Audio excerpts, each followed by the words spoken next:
Hey Fish Fam, this is Nikachu, Merfolk Master, but today we're gonna go to the dark side. This is gonna be a top 10 animes betrayal video. We are playing humans in Modern. Yes, I've ever been so envious of Champion of the Parish, so why not play the damn thing itself? It's Remembrance Day today, so what is a better way to commemorate the soldiers by playing soldiers themselves? And I thought instead of building a soldier deck, these are like all soldiers anyway, so this is the closest thing we have to soldiers. We're going to play humans today. I'm going to actually experience what this deck is all about.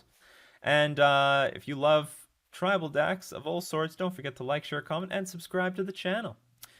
Before we get into our deck tech, which isn't really not going to be much of a deck tech because humans has been the same damn thing over and over again for 3 years, we're going to thank our sponsors, starting with themanabase.com, the content site with Commander, Modern, Historic, Pioneer, Standard, and more. The Manabase is your home base for everything Magic the Gathering. And Mana Traders, the premier place to rent Magic cards online and help fill the gaps. Like, I didn't own any of these humans. I own Cavern of Souls. I have Ancient Ziggurat, Ether Vial, but for all the gaps that into this deck, if I want to play it, I've rented it with Mana Traders, and you can support the channel by using my Mana Traders link in the description below, or you can save 15% off your first 3-month subscription by using my coupon code Nikachu. So, humans. And really, it's the same deck for, like, years. Like, this is staple. Like, some numbers change. Sometimes this is 3, sometimes this is 4. This is always 4. Sometimes this is 3, sometimes it's 4. Sometimes 3, sometimes 4. Always 4. Always 4. Always, I think always 4. Maybe sometimes 3. This is the newest card here, General Kudro. Great card. It's a lord, but in addition to that, as Kudro or other humans enter the battlefield, exile cards from your opponent's graveyard. That must be a beating to the Dredge deck. That is going to be a beating to the Uro deck. That is going to be a beating to basically everything, to Tarmogoyf decks, to Kroxa. Love the idea of General Kudro. And by the way, there's more text on this. Pay 2 mana, sacrifice 2 humans, destroy target creature with power 4 or greater. We're looking at you, Primeval Titan, and make no mistake, maybe the Primeval Titan's damage has already been done, but I like to have access to that sort of ability. Yeah, and 3 Mantis Rider, and basically the stock mana base. I think the only thing they've done is added a Waterlog Grove ever since Modern Horizons, but still the 4 Horizon Canopy. I've improved the deck a little bit. I found this is my own innovation.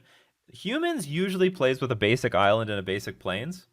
Today I'm running a snow-covered island and a snow-covered plains, so that when I play snow-covered island, turn 1, they might think I'm an Ice Fang Quaddle deck. Also, if I play Snow-Covered Island into Ether Vial, they might still think I'm a Merfolk deck. For Ariak Champion, it's like one of the most expensive cards right now. You got to beat those prowess decks. And it's human, so that's pretty nice. It's going to get triggered by Thalos Lieutenant, and also trigger Champion of the Parish. Get buffed up by General Kudro, so that all good synergy is there.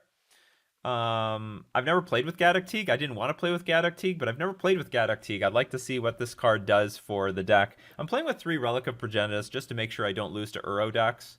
I think between this and General Kudro, that should be enough. And also Cavern of Souls, Ether Vial. I hope that it's going to be more than enough to beat those, beat the Uro decks. And I might bring in Magus Moon against Uro decks.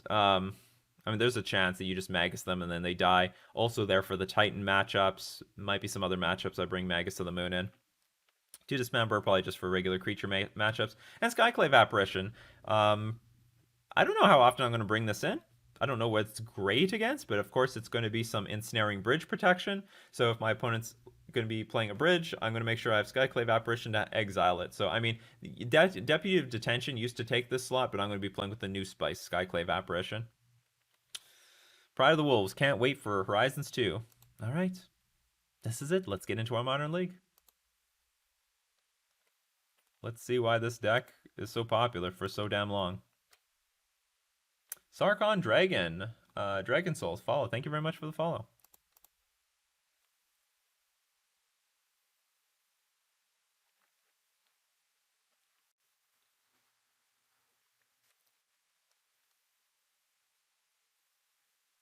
Hopefully we confuse some opponents.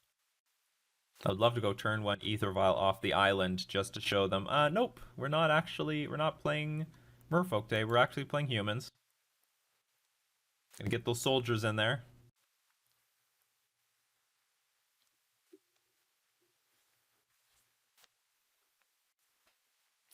Wow, it's rough. I can't find an opponent this early in the morning or this afternoon. No one's playing Magic the Gathering online on their lunch break.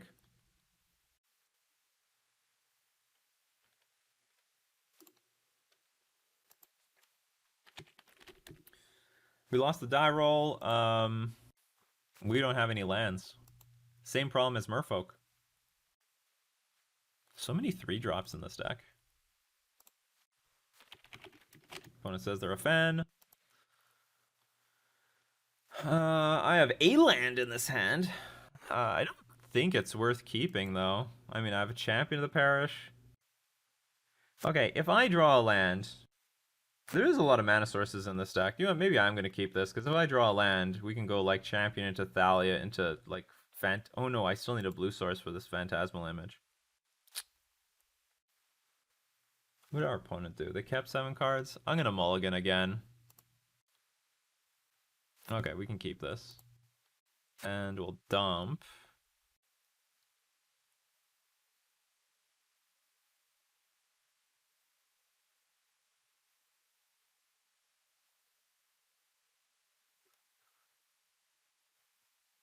This might be a hand where I dump the vial. I can go like... Where do I dump? I could dump Mantis, right? No, I think I should just keep the hand as threat dense as possible.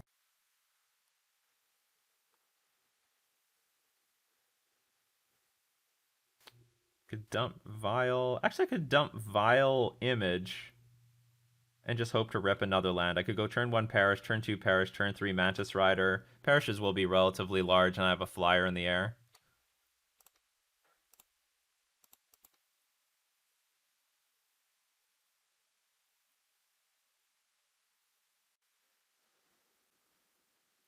Lonely Ronin, renting from Mana Traders is seamless if you're doing it properly. I am like renting the wrong cards. I'm doing it stupid. This is interesting. So I don't know what I'm gonna name with that. Human. So we're up against. Actually, I don't know what we're up against. It's Tron or Eldrazi Tron.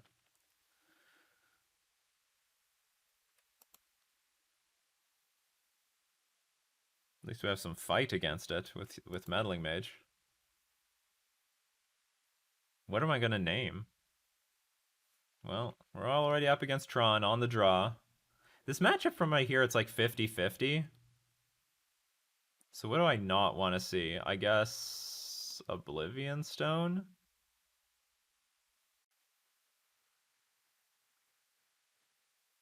Or maybe I just don't want to see a Karn the Great Creator. You do at 7 mana. I mean, there's Karn.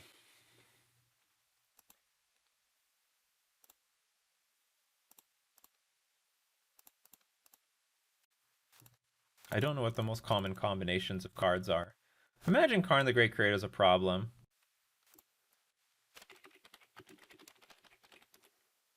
Ballista? I don't think there's many Ballistas in the deck. But if they go Karn Bridge, that sounds like a pretty big problem that I can't deal with in the main deck.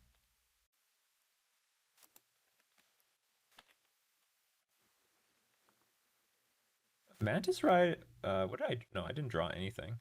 I got the sense that I drew something. Mantis Rider is okay because Mantis Rider gives me... I mean, we might be up against Eldrazi Tron. And I think, actually, we don't know if this is Eldrazi Tron... Oh, they got Blast on. We don't know if this is Eldrazi Tron or Tron. Because if it is Eldrazi Tron, this hits both of them. I think this is a good hedge. This... I still don't know yet. Oh, maybe they're off to kill the Meddling Mage. Well, I don't want to play Champion of the Parish and then them... Well, they can't pop it off right now, right? But they can next turn.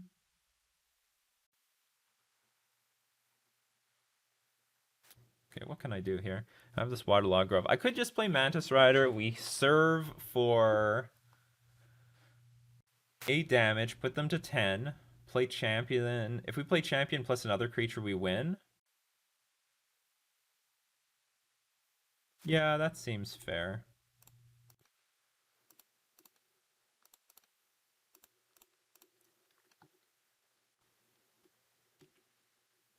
So if we top deck another creature, or I crack this Waterlog Grove and find another 1-drop, that should be enough to win.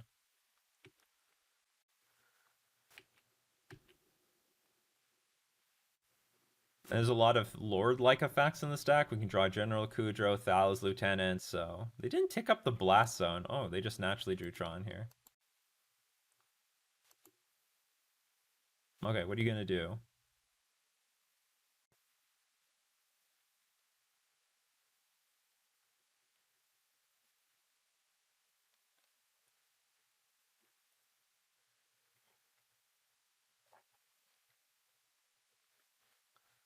This is the type of game where I wish I had Kite Sail Freebooter to just see what the hell is going on. Okay. Buys them some time.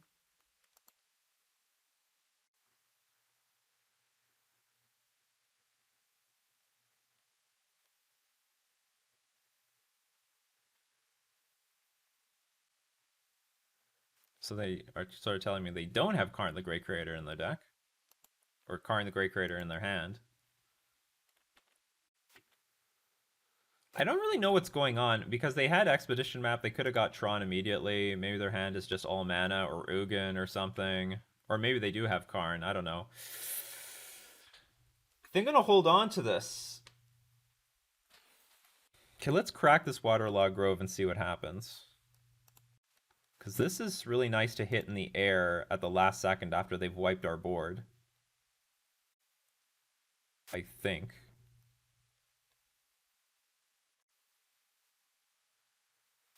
Alternatively, I can play Champion plus Mantis Rider and attack with this Champion.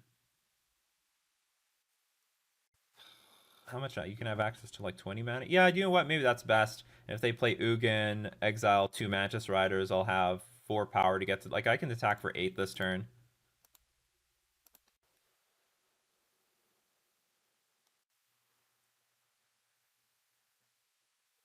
Shit, you don't use green mana, actually.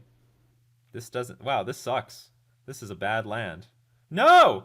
Oh no, what have I done? Well... Punt number 1. We're learning.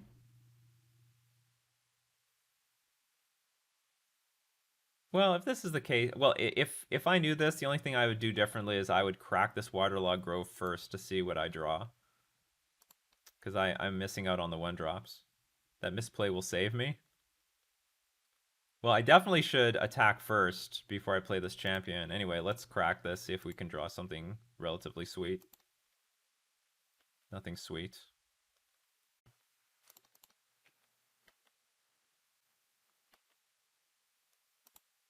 Can't play a land, already played land. Alright, pass. Yeah, but if they Ugin me... Okay, well, if I put my opponent down to 2... Yeah, there's nothing else with haste. If they Ugin me, they Ugin me. I don't think I'm in that much better shape if they Ugin me. Because, I mean, I could...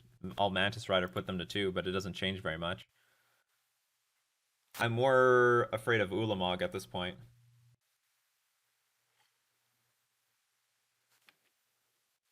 Teleria West. This was mono blue all along? This is mono blue Tron? Always has been. They just didn't get the blue mana because it was screwing them anyway. Alright, so that's a wave of relief on me.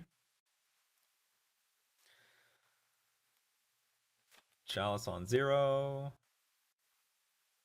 Holding priority, remanding your own Chalice. That's interesting. Very funny way to cycle. It's a very hard way to cycle, but you know, they're doing what they gotta do. Alright. But we saw in the end what their deck was all about. They should have just scooped. They should have just scooped. I don't know, did they really have a chance in hell? They should have just scooped. Okay. How to get through the bad people. I think... Well, now here's the deal. I don't even know what to remove. This Reflector Mage might be a poop.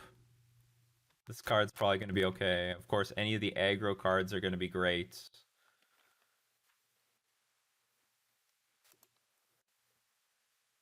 I don't know how much I like Magus of the Moon here. Gaddock Teague probably is fine. No, but it's got to be non-creature spells.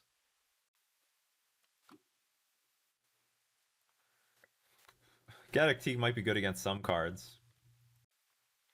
This card's probably fine. I can exile like Oblivion Stone. On the draw, Thalia is not great. It's probably not great, but it's probably not bad. Making Cyclonic Rift cost 9 sounds pretty good.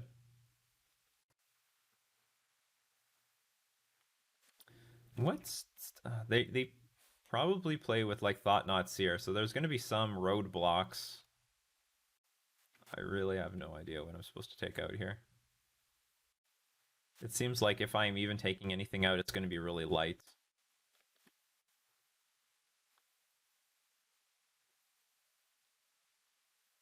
You're asking Soul Blighter. You say, yeah, I mean, these might seem obvious, but what do I take out? I have to take out a whole 6 cards. Reflector Mage, maybe Reflector Mage. Mono Blue plays a lot more creatures these days, like a lot more. I have a feeling I named Karn the Great Creator correctly with Meddling Mage. Meddling Mage? You want to take out Meddling Mage? What's wrong with this creature? You want to go very fast? This is very fast. This is a 2-drop. So if we want to go very fast, we got to take out Reflector Mage. Also, I don't know why we're bringing in really expensive cards.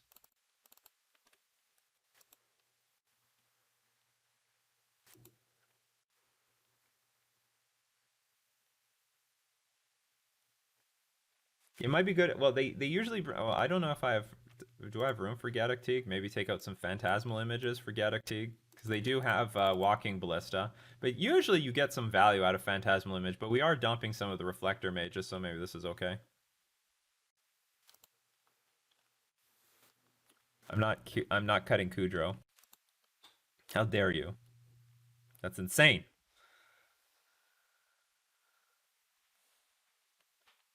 We're not cutting the Lords. Also, it can kill. Well, in theory, it could kill Thought Not Seer. Did I bring an Apparition? Good, because we need it for things and stuff. Well, that sucks.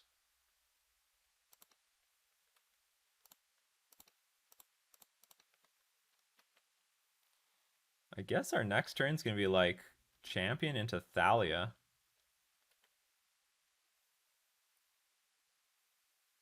Well, we beat a turn 3 Tron. Well, that's not what they wanted to have the next turn.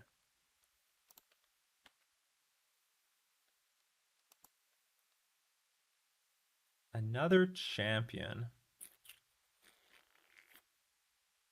I think I still rather have this Thalia out first. Well, here's the deal. I have a few options.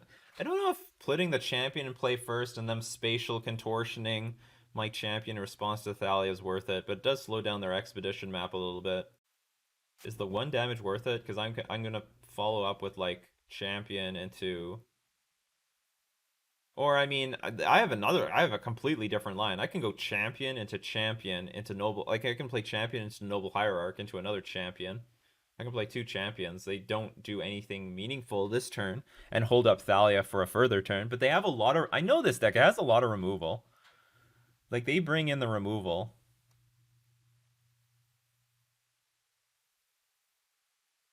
But having 2 champions on the board immediately seems very appealing.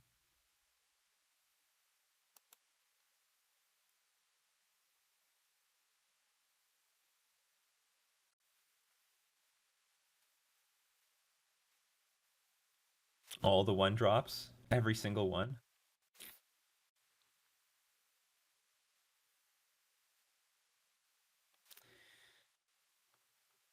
You know what, everyone? We're doing it the Nikachu way.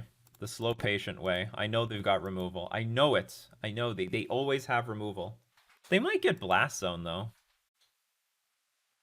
Hmm. What if they get Blast Zone? Actually, if they actually, do you know what? This plays around Blast Zone. If I emptied my hand with my 1-drops, they 1,000,000% get the Blast Zone, right? They have to. They would be a fool not to. And they would just blow everything up. Our hand is super weak to Blast Zone. I hope I didn't underestimate Reflector Mage in this matchup. They have some creatures that are very difficult to break through. All right, Field of Ruin, so they can turn their counter spells on, sort of.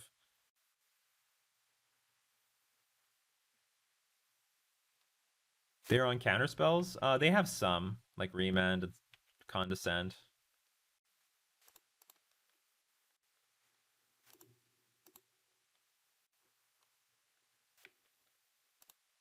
I think I'm keeping this on 1 for now. Yes. 1.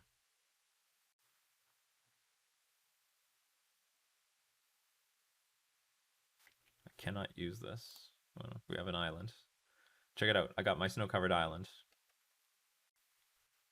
Or I can play this, but I can't play this. Yeah, we're going to keep this on 1 for now. Another Thalia. We got the backup Thalia.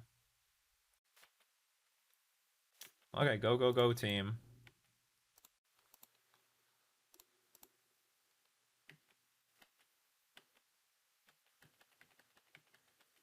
Humans go smash, smash. Of course, I cannot play my extra Ether Vial because of Thalia. Thalia also makes it harder for them to draw with this for knowledge of playing Karn the Great Creator and searches. Oh shit, they went turn 4 Blast Zone. Well, okay, goodbye all our 1-drops. We still have the Noble Hierarch here though. Noble Hierarch waiting in the weeds. I think their hand is still awkward. Our hand is awkward though. All we need is one more random land. Mantis Riders on the battlefield. Their mana is not very good. Well, I guess it can get fixed really quickly. It can get fixed super quickly.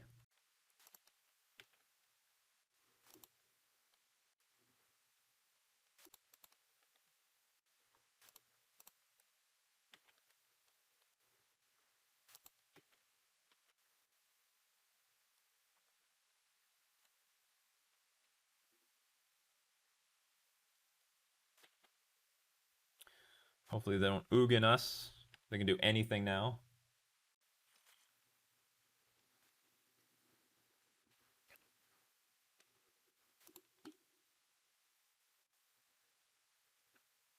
What's for 7 mana? Which means that you're Mindslaver? No, it's Ugin for 9 mana. Or it's Walking Ballista for a lot of mana. All right, goodbye creatures.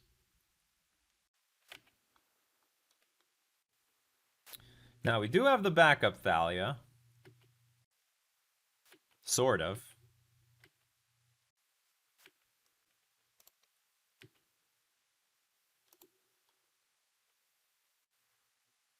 Wow, did I need this earlier? But I guess I can't take this thing anyway. So, well, this is gonna die on the spot. Sure. It's not doing anything anyway. Draw step, we'll take a peek at our opponent's hand, see what we want to do with it.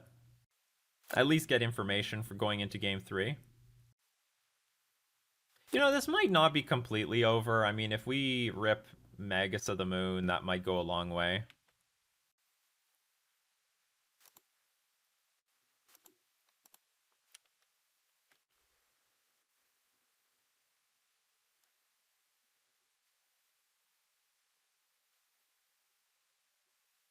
What, missing a red source for Magus of the Moon? I'm taking Vile up to 3 next turn.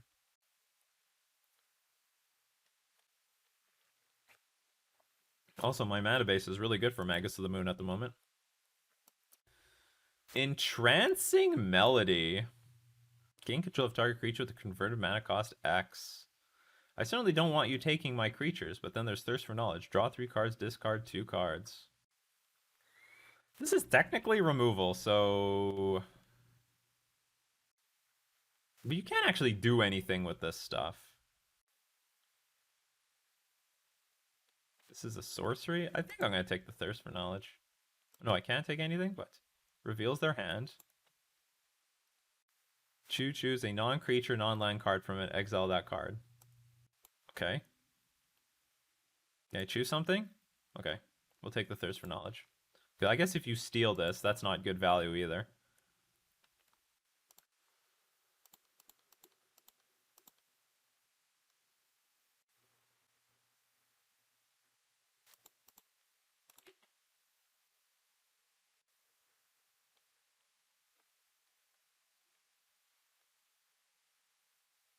Academy runes to get back your walking ballista, I guess.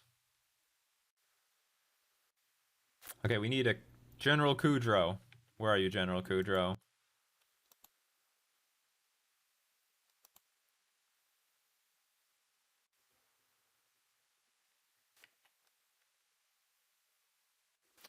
They pump this thing up twice.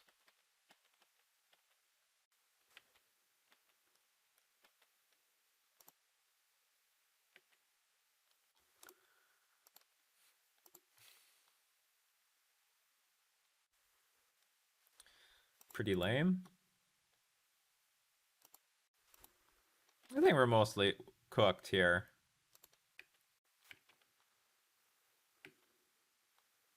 I've never tried it, but I want to play Enchanting Melody and Merfolk. Well, mostly we got punished by our curve. I mean, we just got annihilated by that blast zone. Like I tried to play around it in game 1. But there was no way I could play around it in game 2. Our hand was just like mono 1-drops.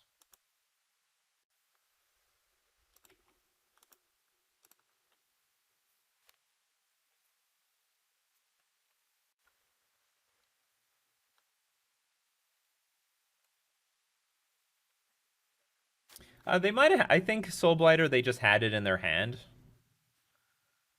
I think that was the deal. They just had. Uh, they naturally had a blast zone in their hand, and they were just like waiting for the right moment. I'm just gonna yield through the turn because there's nothing I can do. You know, it's a funny thing. I think humans can play Force and Negation, and maybe they don't need it because they have Kite Sail Freebooter, Thalia, Guardian for Thraben, Meddling Mage. But they have enough blue creatures between Mantis Rider, Meddling Mage, Reflector Mage, and Phantasmal Image that they could play. They absolutely could play Force and Negation.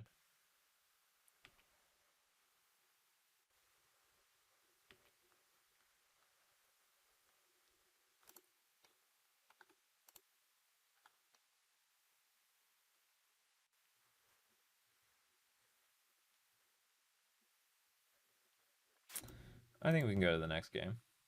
Can we? I guess there's some chance. I don't know what that chance is. I do feel like Force Negation gets a lot worse if you're never able to hardcast it, though. Um, I would disagree. I don't think it gets a lot worse. It gets worse, of course. The more aggro your deck is, the better it is at never being cast because you're just trying to win the game before you get to the long game, and card advantage doesn't matter. But if your deck is slow, then having the ability to hardcast it is more important. But I've definitely had a lot of Merfolk builds that were made Force Negation impossible to cast. It is worse.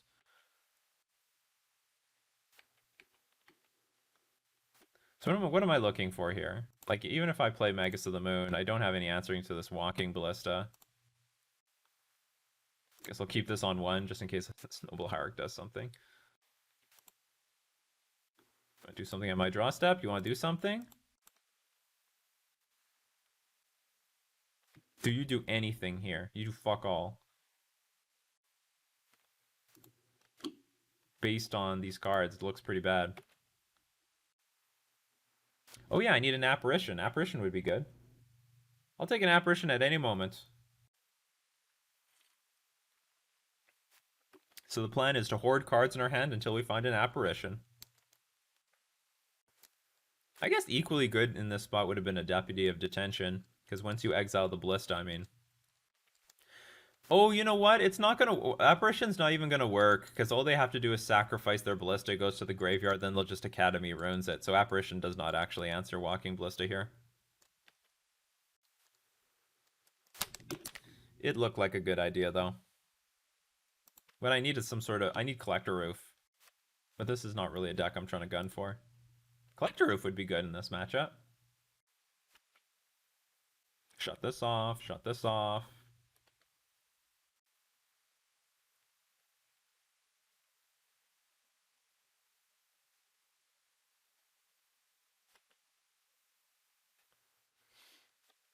So here's the plan. Huh? Academy runes, but Teague stops?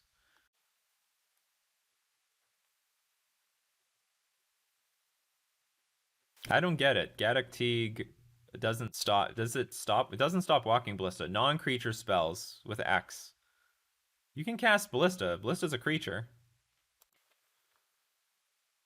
Gaddock Teague only affects non-creature spells, not creature spells. This is a creature spell. I feel like it's a attacking random. It's not some random attacking artifact. It's a creature.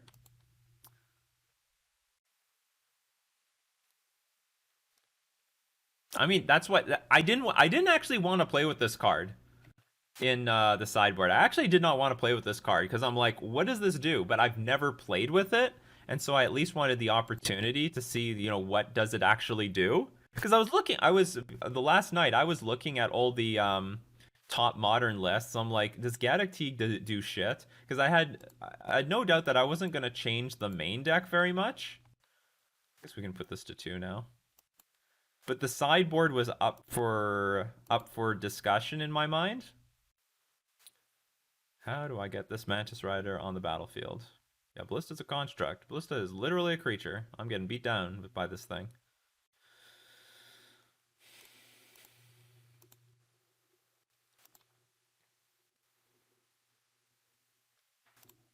Yeah, we gotta put up a roadblock. Roadblock. We need blockers.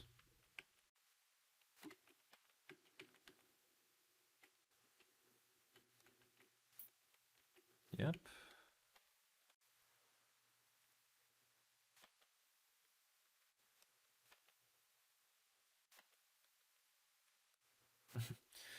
Magus of Moon doesn't even look very good. I mean, our opponent would just have a bunch of raw mana.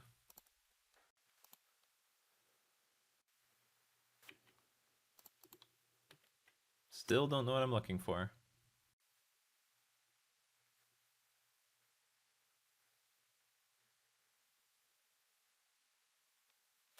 Yeah, Drakon, well, it's hard to know. My opponent has Blast Zone in their hand. There might be only 2 Blast Zones in the deck because they expect to tutor for it with Expedition Map. I still don't mind how I played it. Okay, we're just dead. I can't beat 2 of these things. Now, that being said, I hear that this deck is more aggro than your average deck, so I might be underestimating the aggro aspect of it. Okay, on the play. You better be doing something, Gaddock Teague. You better be doing something.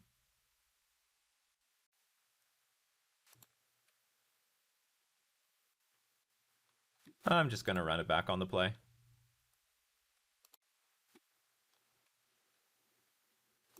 Because that champion line sounds somewhat appealing. This hand can't curve out. It's very clunky. And I just want to race my opponent. Well, if I draw 1 land, but if I need to draw that land like very next turn. This score thing sucks. Okay. What is it? Edit score.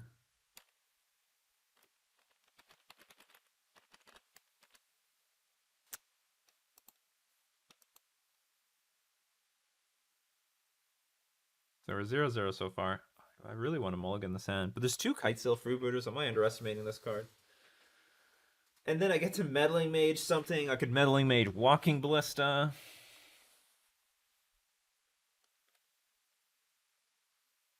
But I can't steamroll my opponent. I'm going to mulligan this. This also doesn't really steamroll my opponent. But it curves out. No, this is not aggro either. I think I'm going to mulligan this too.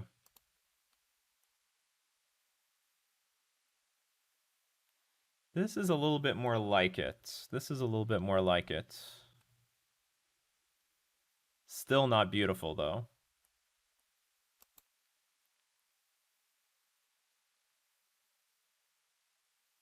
Yeah, our opponent kept 6. I have to dump 2 cards from my hand.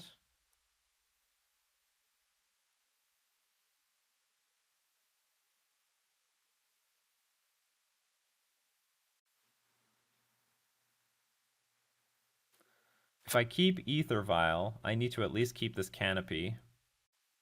I think I'll dump the Skyclave Apparition and the Ancient Ziggurat. This is gonna be more slow. Like all the hands were pretty slow. Unless that one lander on the play was worth keeping.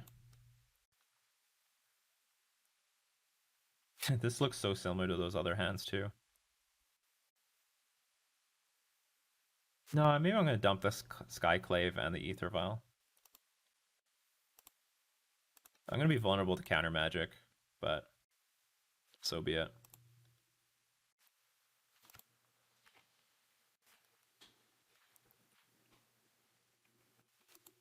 This is not Tron. This is Eldrazi Tron. Sorry, this is Mono Blue Tron. It's very important to know.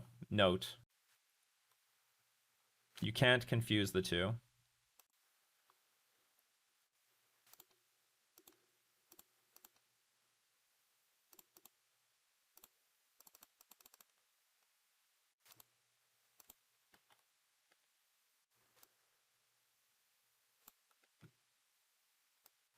Their hand sucks, except they need one more land, so I guess we're going to take their mana.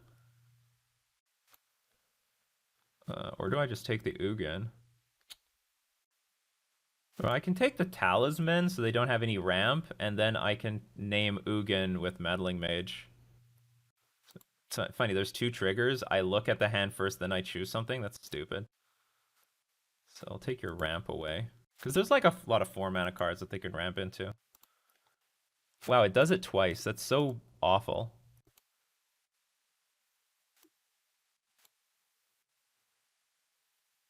And I took something. Okay, pass. And then next turn we can play Meddling Mage. Actually, we don't need to play anything next turn. I can go Mantis Rider next turn, Meddling Mage something else next turn.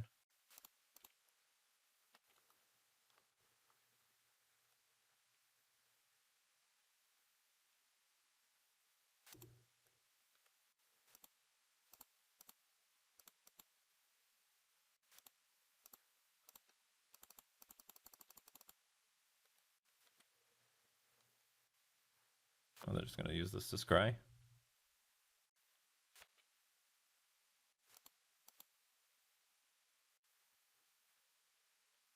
Name a map? They're they're one Tron land away from playing Ugin.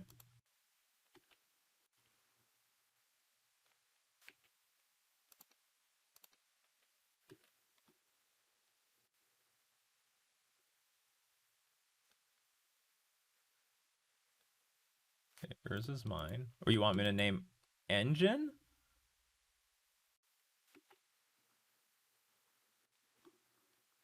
No condescend.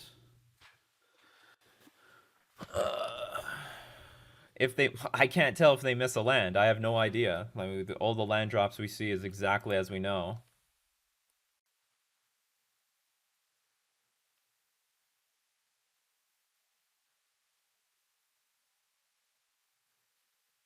Hmm. Well, just attack as is. Actually, maybe I could have cracked the Horizon Canopy. So if I drew Thou's Lieutenant, that wouldn't be too bad.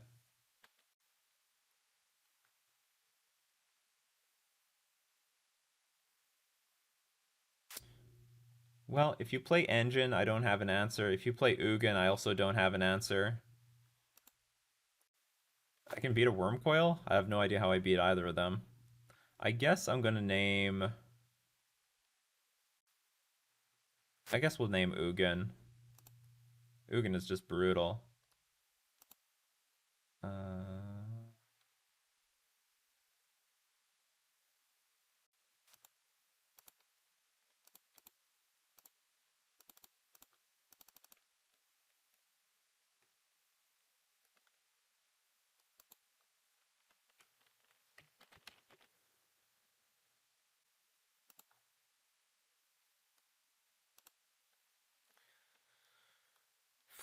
Okay, so there's another option. I can play this Ether Vial, which I think is useless, or I can play Horizon Canopy and crack it. Because if I draw a 3-drop, I can play it next turn. Like does General Kudro win for me? 3, 7, not even close. 9.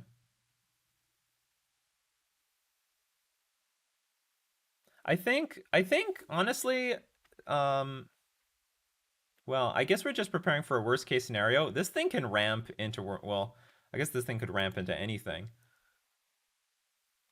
Oh, what to do here? Because next turn, if I crack Canopy, oh no, well, I mean, okay, if I draw a land and I crack Canopy, it doesn't matter. I can still play Kudro. Okay, yield through this turn.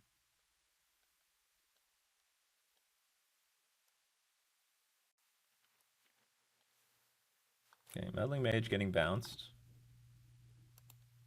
You have the final Tron land. You do. We're dead.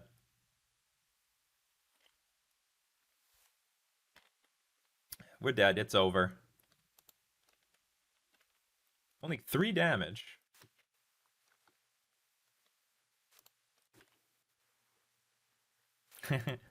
They always have it.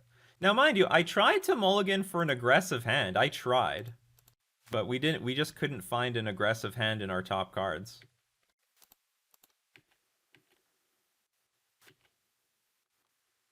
Interesting how clunky the humans deck is. Well, there's just nothing I can do. Okay, we can just concede. We can't.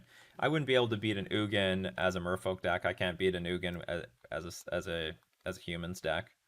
So, sort of close. In close, I mean like I was. I think a lot of the. I think a lot of the hands. Well, I'm not sure. Like I hear from the humans community, it can be this is 50-50, and certainly, they have some interaction. But if I have like again, my turn 1 champion of the parish into my pressure, I don't know how they beat that. This was a little too interactive for my taste, but I had to keep a 5-card hand and that's what I kept. All right, let's go into the next round. That's why you need damping spheres. But Tron is not popular enough. Well, I mean, yeah, Tron is not popular enough for damping sphere. Well, you can still play it. I guess that's why this deck is playing Magus of the Moon instead of Damping Sphere. It effectively is a very similar card, but I mean, I didn't draw my Magus of the Moon. Because I could have played it in that game and they would have had nothing close to any of those cards. Our game 3 hand just sucked. That's all it was. Our game 3 hand was just not that good for a human's hand. We're up against a Lurrus deck. And I'm on the draw. On the draw against humans. Sorry, against a Lurrus deck, which is likely prowess. Sometimes it can be something else. Again, I have no 1-drop, but I'll keep this. Correct me if I'm wrong, but I feel like Merfolk does better against Bluetron. Oh yeah, for sure. Because we have counter spells. Or I'm not sure, because like Merfolk still is a little bit slow. Simic Merfolk is okay. If it's Merfolk without a 1-drop, it's actually a lot worse.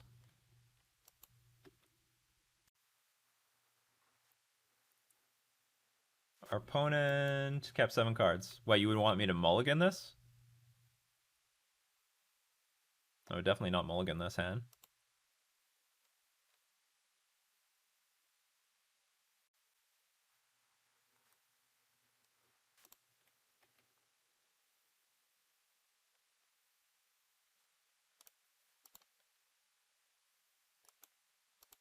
Maybe I should have played Waterlog Grove just to give the illusion that I'm still playing Merfolk. Oh, the Tron player, I think, mulled to 6 in Game 3. I think the Tron player mulled to 6 in Game 3.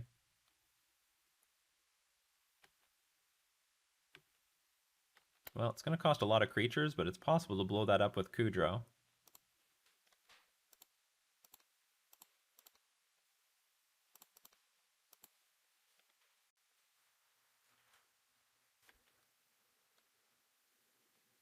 See, it does this twice. This is stupid. So, Lightning Bolt, Tarmogoyf. Okay. Balance can take Lightning Bolt. Good enough. Better than nothing. They can't actually interact with my board.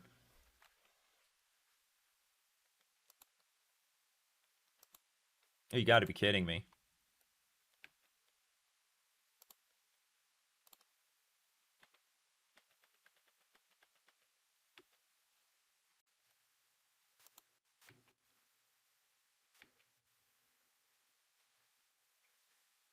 How do they have three? They have three cards in hand. Why do they have three cards in hand? There's two cards that I knew about. I took a lightning. Oh, they've got the lightning bolt back.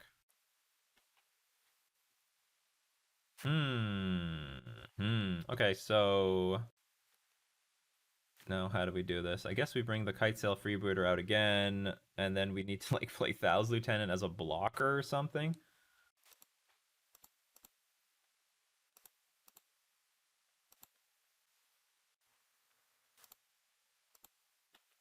We can use this Ether Vial as food. I'll take this bolt again. They're left with... This whole double look at your opponent's hand thing is a bit stupid to me.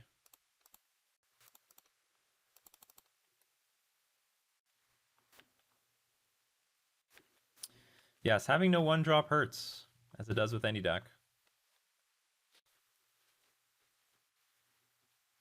Maybe I can get hit by the Scourge once? I'm not sure.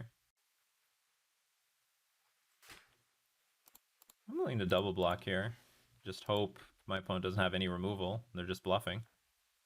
Whatever can get rid of creatures on the battlefield. No, they have more. Okay, I'm just dead. I'm just not winning this. Okay. We're up against Jund. Alright, Auriok Champion. You look great. Skyclave Apparition, you look great. Gedukti, you look useless. This is Jund. So let's bring in the relics. Now, I'm gonna play it like a Merfolk deck. We're gonna take out this. We're gonna take out Phantasmal Image. You seem pretty shitty. Okay, Self Rebooter, you know what? You're okay.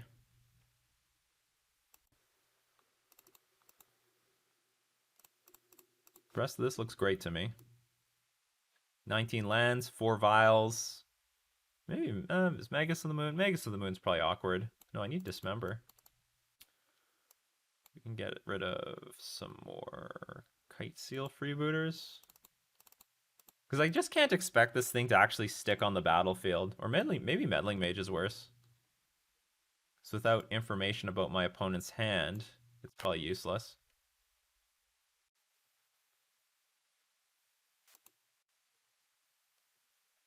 Now, that being said, I don't know how humans normally sideboards here. Frankly, I don't care. You're a grizzly bear. But you know what? This doesn't seem like the matchup for you. Let's put a random Magus of the Moon to randomly screw them. They would need... It's like bolt or bust. I would love to go first.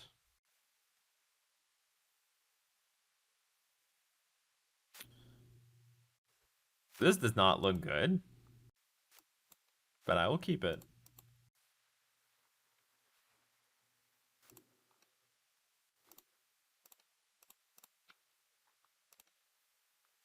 This looks a bit... Well, I wouldn't say this is abysmal. I have some interaction and I have a relic, which seems okay against this deck.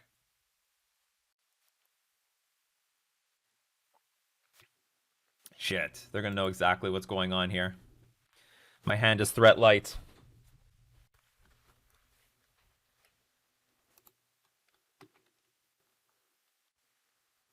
Fortunately, we've got the backup relic.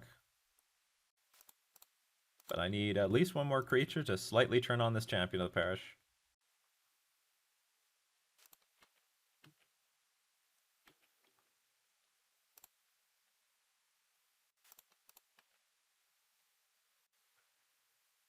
No Merfolk stream. We're playing humans today.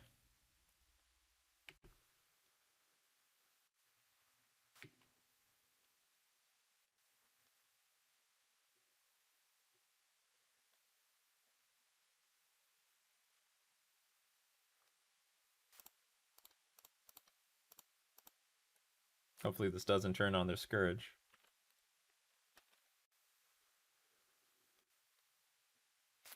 Oh, just on time. Not.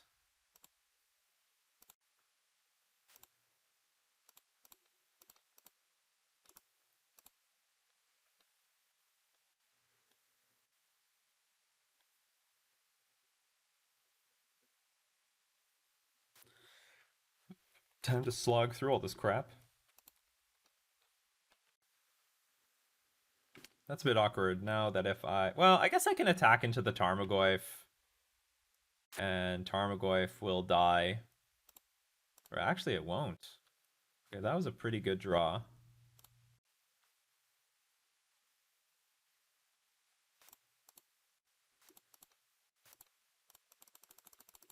That was a convenient draw. And our opponent is only on 2 mana, so all the the larger spells are going to be expensive. So we'll attack for 2. And if our opponent blocks, then we can crack Relic. And even if they sack Bobble, it'll only... Tarmogoyf is still just a 2/1 creature.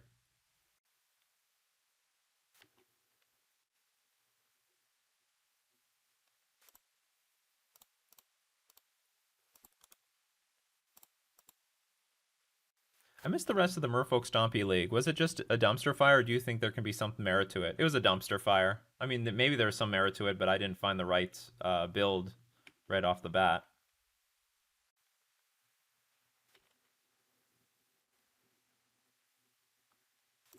Champion of the Parish. This is exactly why I envy Champion of the Parish. It's only going to get bigger. They're only getting bigger.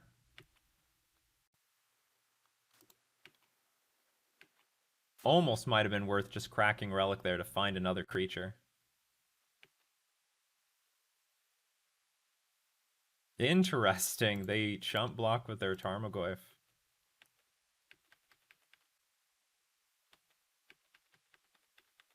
They must be in some real trouble to do that. But maybe they have Bolt Fatal Push here. I don't know.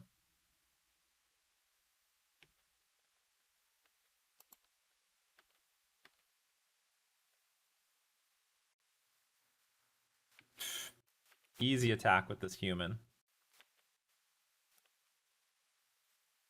Give me more humans. More! Oh, that's a good one. That's a great one. That's the human of all humans. Okay, attack for 4.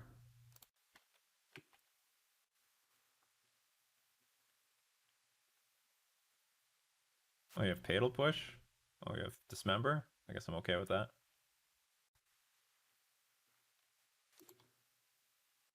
How much life do you want to go down to?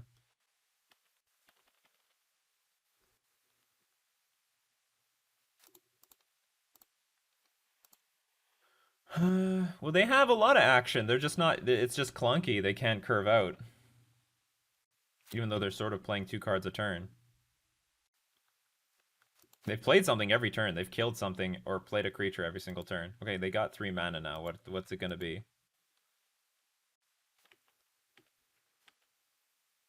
Do you have, Stomp in this deck? I will attack you for 1, by the way. I will just get in there every single turn. Alright, let's crack this thing. Are you gonna Kolaghan's Command me at my upkeep? This is a 4-turn clock. No, you're gonna make me discard a card. Actually, I could draw a card here. Actually, I should draw a card. Hold on. Because if I draw another land, this at least can cycle into another thing. I'm gonna crack this. See, I would prefer to discard this Ether Vial. I just hope they don't have a follow-up Tarmogoyf.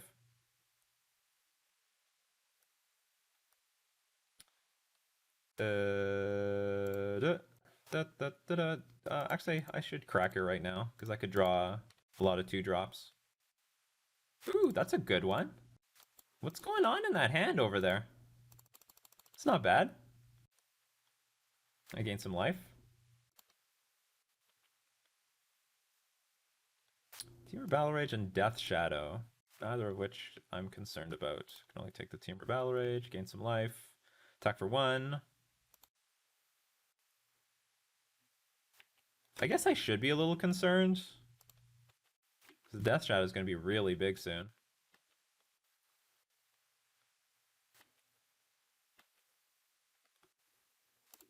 But they also have Lurrus.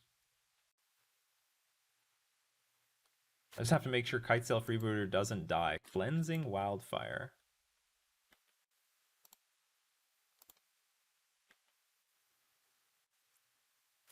Lieutenant is not. Oh, Lieutenant is lethal? Well, a lot of things are lethal.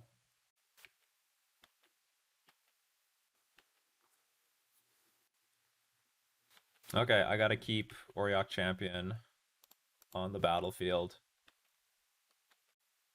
Or on defense. Or do I? Like, I'm still lost here, to be honest.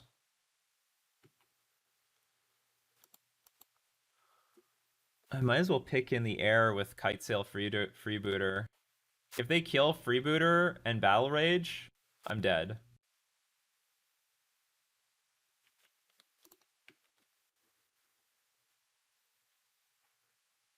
Maybe this is a wrong attack. I should attack with an Auriok Champion, because now if they play Tarmogoyf plus removal... No, if they have any removal spell, I'm dead. Mantis Rider was good. There was a lot of top decks that won on the spot right there. We did not draw any of the top decks. Okay, we win the game. Hooray. Oh yeah, this was game 2, so we're going into game 3. So far the sideboard plans seem to have worked. Maybe Magus of the Moon is even stronger than I think. But they can Cleansing Wildfire themselves, so maybe it's not that amazing. But it's fine.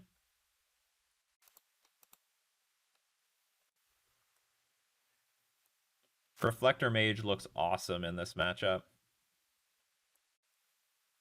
Keep. Sneep, really. I need another white source, but it doesn't get better than this, in my opinion.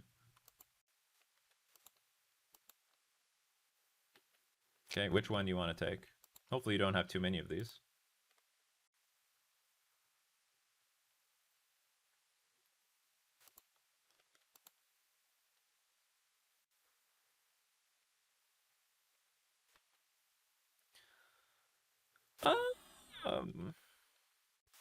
You know what? I'm going to start off with maybe the Relic. Hey, Willie Hall.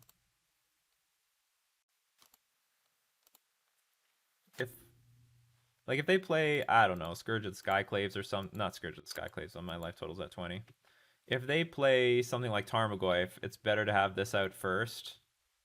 And then later I'll get Dismember going. Like, if they play Swift Spear here, I can just play Auriok Champion. It's not a big deal.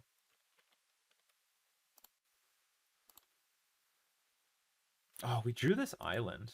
Which means this Cleansing Wildfire gets a little bit better.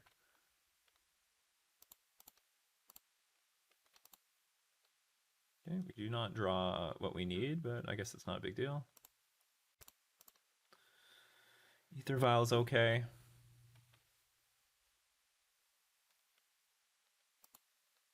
How many subs we gotta gift to get a vintage cube?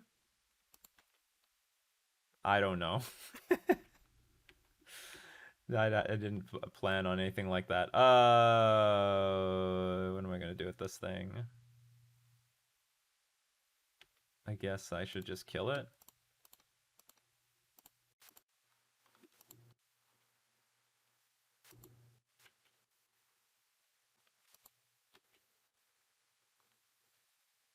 Hope there's no Scourge here. Oh, there's gonna be a Scourge.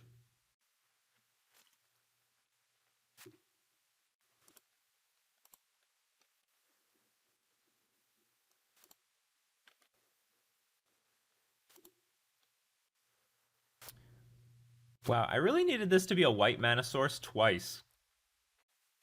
Maybe this should be the black white one instead of this blue one. I don't know why it's blue, but it doesn't seem very relevant to me.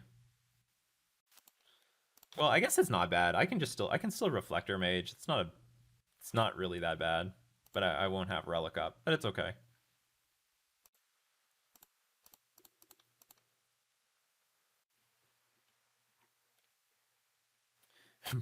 Draft whatever my bro thinks is best.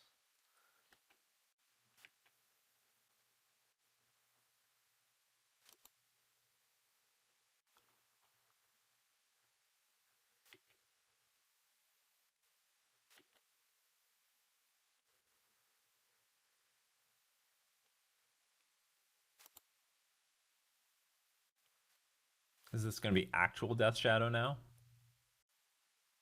Oh, Luris. Fair. Very fair. But I guess if they play Lurrus, I'm going to crack this relic instantly. Okay, that's not bad. I'm happy to see this card. Thou's Lieutenant.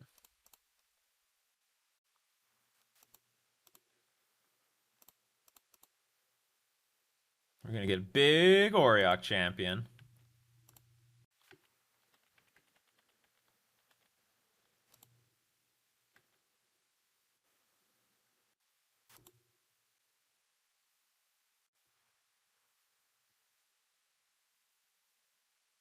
Yeah, I think I stacked those triggers correctly.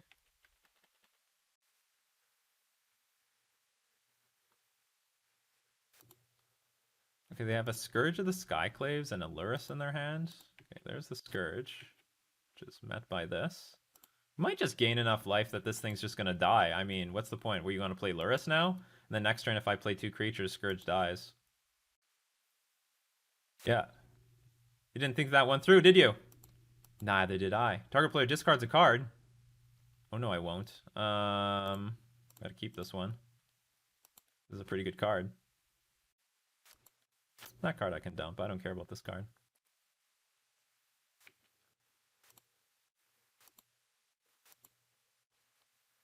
Does this thing have lifelink?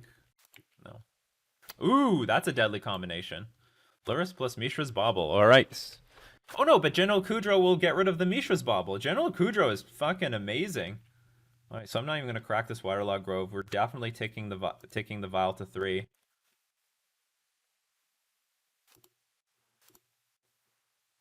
Excellent. My opponent's not even gonna have anything in the graveyard, and the Scourge. Oh, Scourge isn't gonna die. Did they deal 2 damage to me with the Kolaghan's command? Is that what happened here?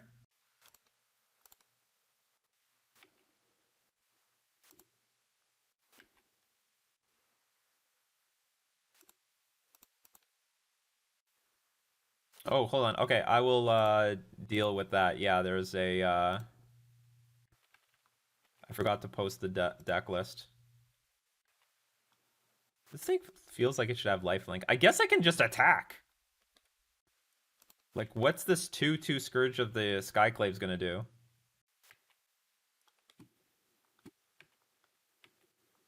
They have a Lurrus and some random card in hand. They can't even block with Lurrus. Auriok Champion is a beating.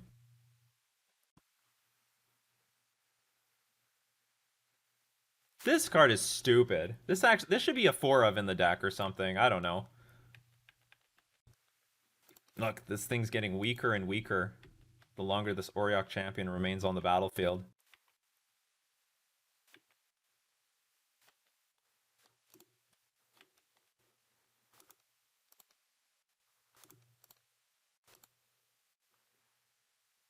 Freebooter, this card is uncastable. Does that mean we crack Waterlog Grove right now?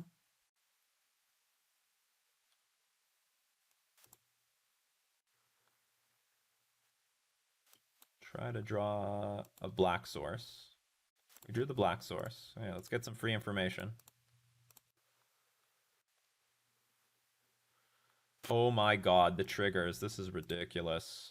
Okay, we win. They didn't want to show the hand. They didn't want to show the shame. I'll tell you that I mean, obviously Auriok Champion was the champion of this game, but General Kudro preventing this looping with Lurrus, maybe it wasn't that relevant because we had the Auriok Champion really taking control of the game and turning this into nothing.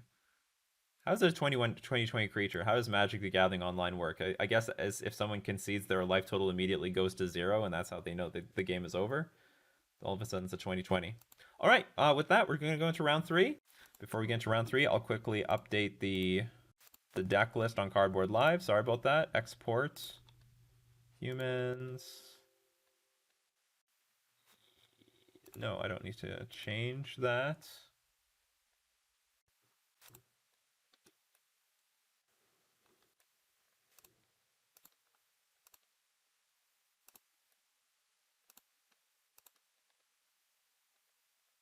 Okay, let's go into round 3. See, that match sort of went... And I didn't think... you know what? Honestly, I thought this matchup was going to be a little tough. I thought it was going to... I know we have Auriok Champion. Still thought it was going to be tough. They were playing Jund though. It wasn't Rakdos. They were like, you know what? We're gonna be a little cute with Assassin's Trophy and Abrupt Decay and Tarmogoyf. Good cards to be honest, but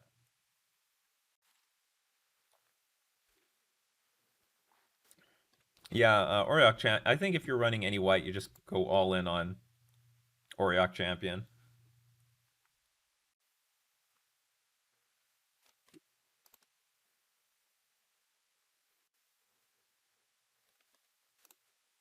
I don't think we've won any die rolls yet, which is very lucky for the non-humans players out there. If we're up against a creature-based deck, this hand looks like a house. I've lost to these sort of hands so many times. Reflector Mage into Phantasmal Image, Reflector Mage, I fucking hate it. I absolutely hate it. And we have Champion of the Parish. Now this is what humans is all about. This is how humans hoses me as a merfolk player.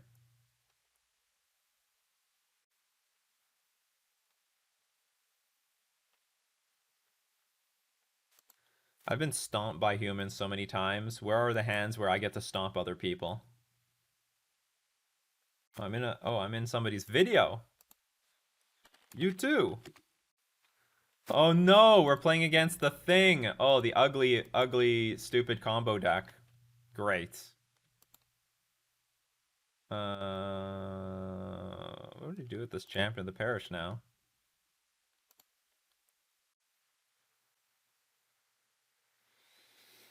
Okay, we're up against Heliod Company. Now, that being said, I'm a little happy that we are playing humans because we have a chance. Because I can like meddling mage and copy it with phantasmal image, and we have reflector mage. So how do we get rid of this ballista on the board? I guess we just go champion into Thalia to bait them. We need to bait them, people. We need to bait them. There's no other way. We gotta bait. We need to bait to get rid of this stupid thing. You want to kill this or you want to kill this? It's all up to you. Choice is yours.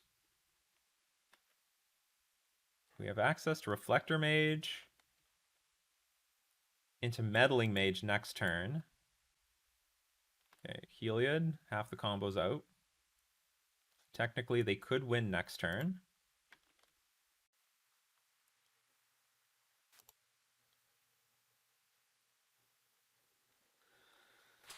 We also... Well, if I don't want to lose to, like, infinite life, I have to Meddling Mage name Spike Feeder. Yeah, I have to name Spike Feeder and then follow that up by naming... You know what's funny? There's a lot of my opponent just said that they credited me for like talking about this. So it's like my fault that I've brought to light the my absolute worst nightmare to this format.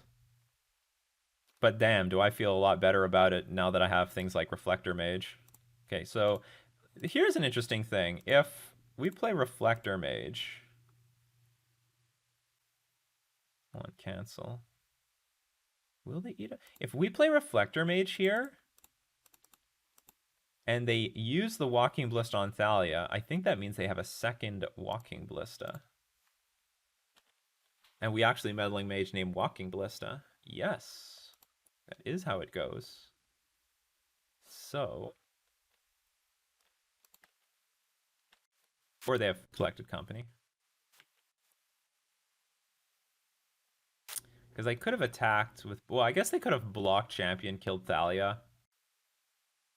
That was a potential line.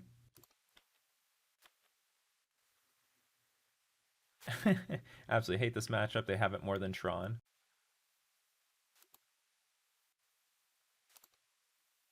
I'd love to see their hand. I'd love to see their hand. There was also another line. I could have played Meddling Mage named Spike Feeder.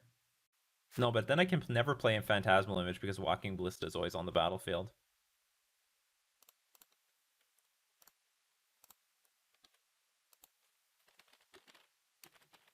We can still lose in a million ways. Oh, I screwed up. I missed a point of damage. Missing triggers. Missing triggers. If they do nothing, maybe just go Thou's Lieutenant, Phantasmal Image, and crash in for a ton of damage. It's gotta be Coco. Meddling Mage all you want.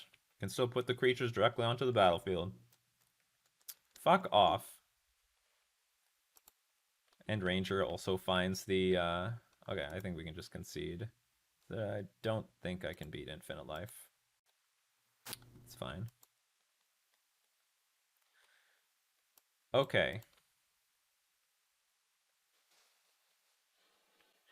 I can sort of use this. I think we can use this. I don't know if it's going to be that great. We definitely got to use this. Okay, we definitely got to use these.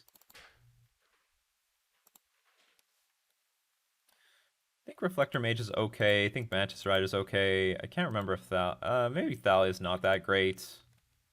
I think Kitesail Freebooter is... Actually, Kitesail Freebooter might not be good. I can only hit Collected Company.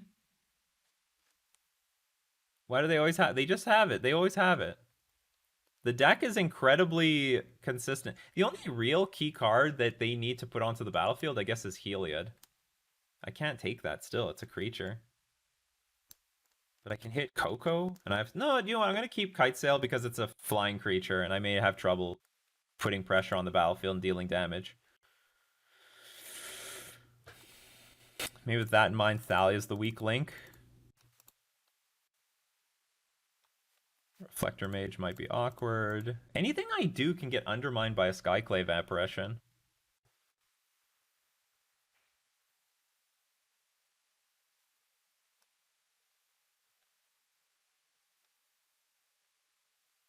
You can pressure the opponent. Maybe I'll get rid of a Reflector Mage. I don't know, though.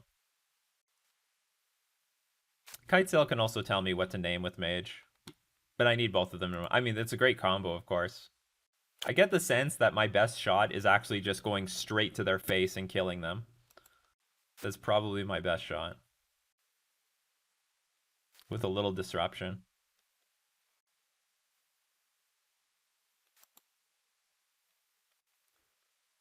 What is Gadok? I don't think Gadok Teague is good. They don't have Finale or Chord. They just play with Coco. They only play with Coco. Cut General? I need an aggro plan. They have a decent anti-aggro plan. Look, I will say this much. Against a deck like this, if you want to take the interaction side without directly killing the creatures, like the only good way of interacting with this deck is literally killing the creatures. Aside from that, trying to fight on any other access is really not going to work because they're just going to win the long game. Like, they'll just Ranger Captain of Eos into a Walking Ballista and start shooting things down. I want to have access to something like this to kill creatures.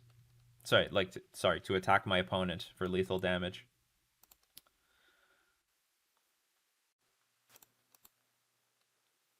I like this hand. I like this hand a lot. I'm going to keep this. This looks aggro.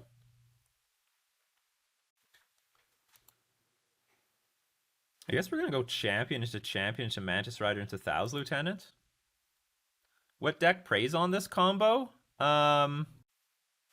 Apparently Tron has a good matchup against this. Or like not, it has game. Tron has game. I think any highly attrition-based matchup is going to have game. Like if you kill everything that hits the battlefield, you'll be fine. There are also Mill will beat this thing because they don't care about infinite life.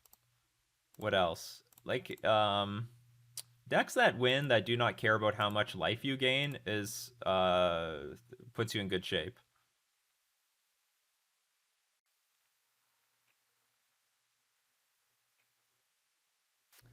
I think this build is pretty solid. Like sometimes they have the Devoted Company list where they just have the infinite mana combo in it, but for the most part the lists are pretty similar. There's no Finale of Devastation in this list. It's just Collected Company, because Ranger Captain of Eos more or less is like a form of Finale of Promise, you know? This is a great draw. I can play this next turn.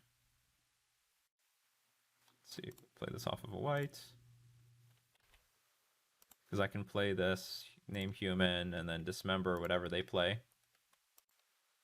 Actually, what I might end up doing is I'll play Thal's Lieutenant next turn while holding up Dismember. So if they play Spike Feeder or Walking Ballista, I could kill it.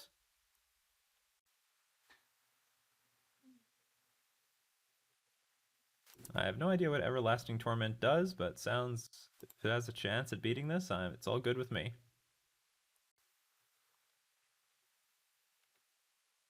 Conclave Mentor. You're not a combo piece, and I can attack into it. I think I'm going to leave you on the board. I can always kill you later if that's important. Meddling Mage.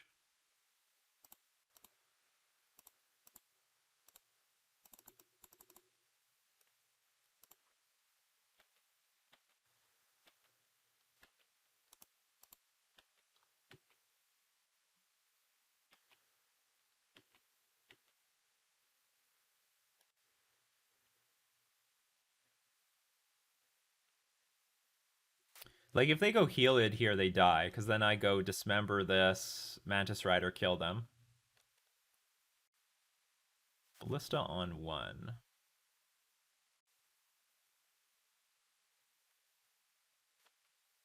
Sure. Oops! I guess it didn't matter that much. Because I want to Dismember the Ballista. So, Dismember the Ballista, you kill Thal's Lieutenant, seems fine with me. Seems like a fair trade.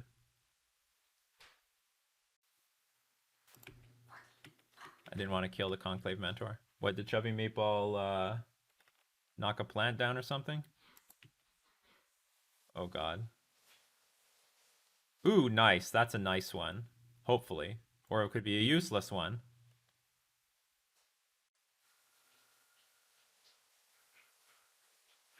Hold on. If I play Mantis Rider here, I think our opponent has to chump block. This is 5-4. And they have nothing on the battlefield. Or I could also go Meddling Mage. 5-4. Damn. Can't deal enough damage. Mantis Rider is lethal, but they could still Coco into the combo. Like, this is my turn 4. I could Meddling Mage name Collected Company, and I don't know how they win from there. They would have to, like, no other two cards would do it. So I actually think we go Meddling Mage into Collected Company, naming Collected Company, and that would work.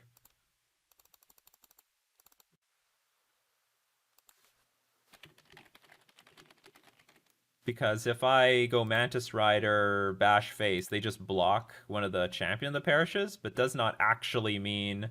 And if they play land Coco into Infinite Life, I lose. Now, I don't need to make them have it. Like, I think this locks the game. Like, they can't even go Path to Exile into anything else. Unless they, I guess Dismember would work. But if they Dismember anyway, I still can't beat that. This still wins. Next turn. See, here's Spike Feeder. Oh, they might have Path to Exile now. Still forcing them to block. Well, I can go Noble Hierarch into Kitesail Freebooter, see what's up. What else can I do?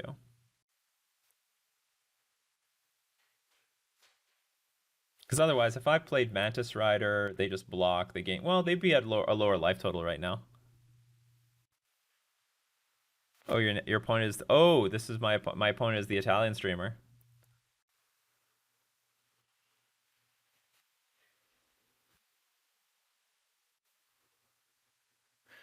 Okay, hold on. I play Mantis Rider. I attack with everything.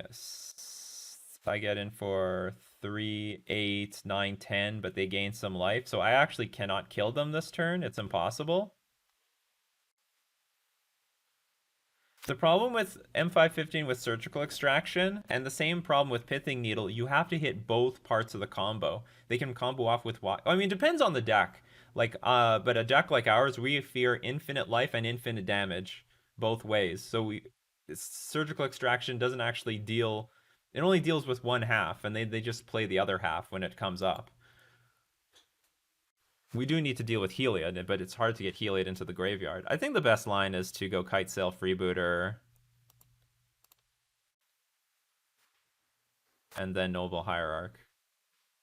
Because I can't kill them this turn. They can block and gain 4 life with Spike Feeder.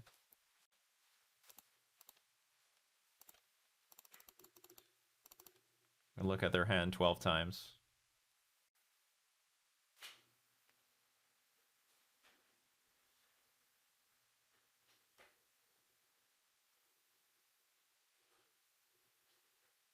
Actually, if we play 2 creatures, we'll have lethal on the board, so they do have to sack the Spike Feeder.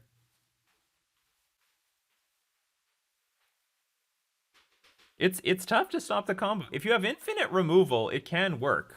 Like, it can work. And also, by the way, Spike Feeder does die. I mean, they have to sacrifice a count. They have to remove a counter first. They have to remove a counter first. We get to see Spike Feeder, Collected Company. Why are you reveal? I don't like it how it reveals twice. Look at their hand, then take something. How stupid is this? Okay, I looked at your hand. Can I take something now? So I can now take the card. They have the combo. All right, so we're in good shape. They have to chump block to stay alive.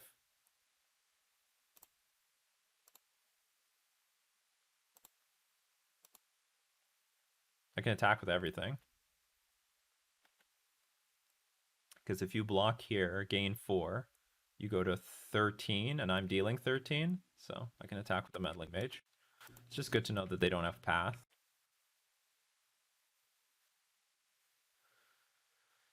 Does Plague Engineer? I don't know. Because you can add they add counters to their like Conclave Mentor, make sure that it doubles and triples the counters on the cards in this deck.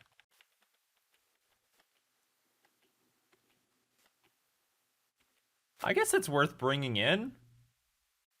It's just like iffy. I think it's over. I don't think they can do anything. We have something named, yeah, they can do this. That's it. It's over. Like, even if they have Path to Exile, it doesn't matter. That was a pure lock right there. Oops. Okay, hold on. Don't I have mods for this? Edit com score humans.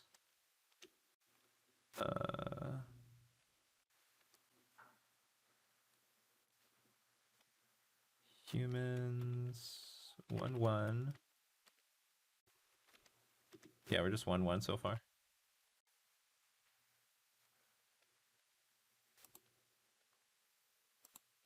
This is our third match. Okay, I thought I was bringing Magus of the Moon for this matchup. Maybe it's not that good. They only need 1 white for Heliod. They need any mana for Walking Ballista. It will slow down the white creatures, though. The double that has double white. What am I doing? I already made my decision. We're going into game 3 here. I'm the one eating pizza for a change, yeah.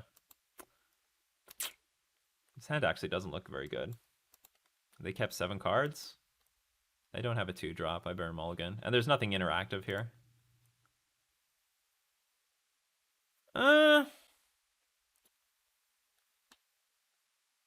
Well, we could just get goldfish to a loss, but I guess we'll keep this. We'll keep the white one. White canopy. And let's hope we draw a 1-drop.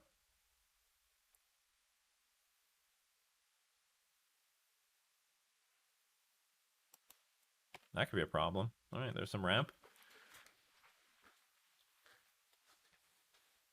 That's pretty good. Okay. So, okay, Ancient Ziggurat Pass. It's playing out okay. It's playing out okay. I don't know why we're getting such clunky hands with humans. Maybe I should even mulligan this on the draw.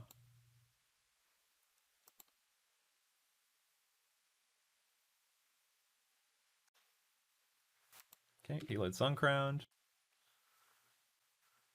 I guess I'm hoping to find...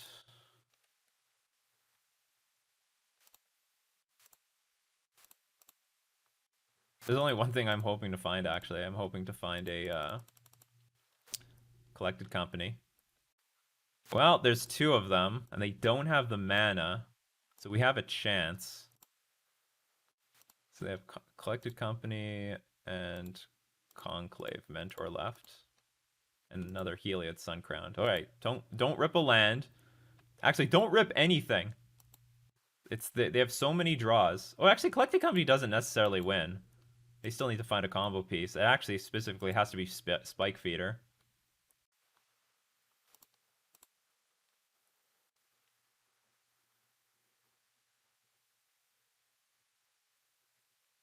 Another card here? Giver of Runes.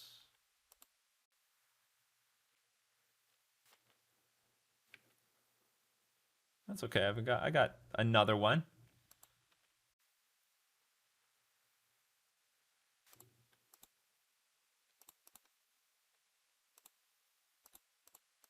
I guess I'm just gonna try to take to the skies.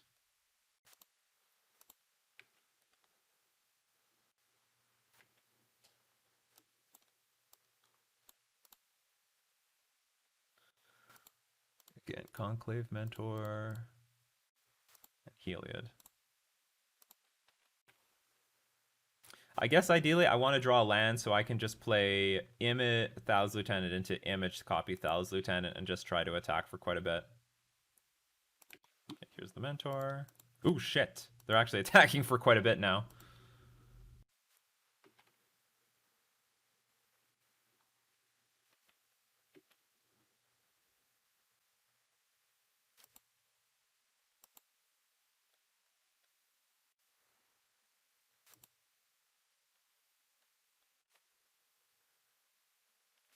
Thank God it's another target creature gains lifelink.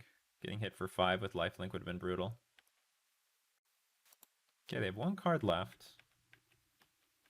Oh, but everything's going to get really big. Okay, the race is on.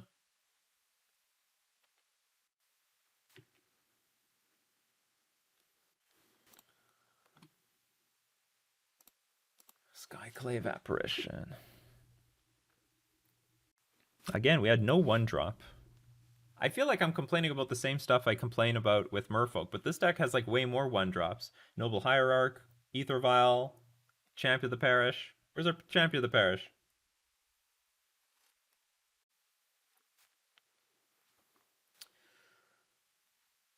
Oh, ooh, but I can't do two. Apparition costs 3 mana, so I guess I can go Apparition, clone. I have to target Giver of Runes. I have to get rid of the protection. I don't know.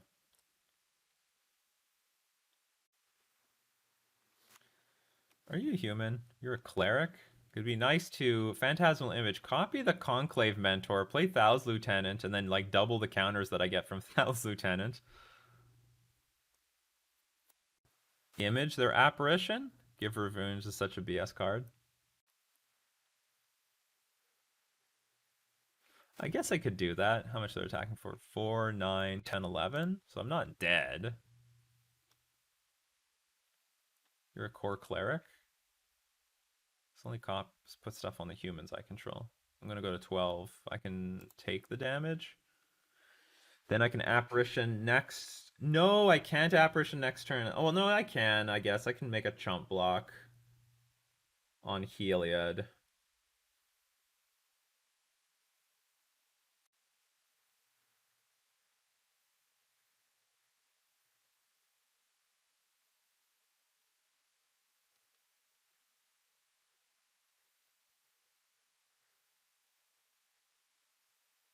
There's actually all sorts of weird. I forgot about Phantasmal Image. You can do all sorts of weird stuff. You can like copy Heliod, and I can actually give something lifelink. Not that it's very useful right now.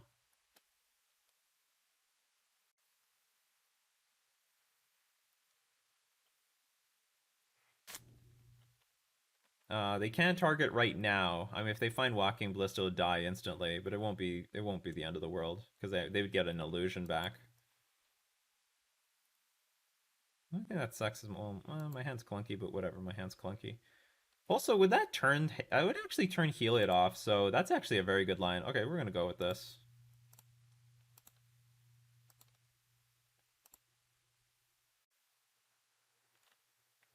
And then next turn we like, I don't know, exile the Skyclave Apparition with our Skyclave Apparition taking away more of their synergy. Or maybe I just go after the Conclave Mentor, it's just a strictly larger creature.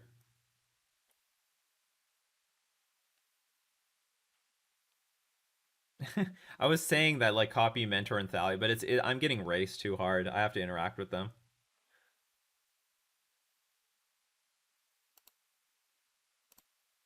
Get rid of Giver of Runes, which will turn off the Heliod. Funny enough, it will turn off the Heliod. Devotion is only 4 now.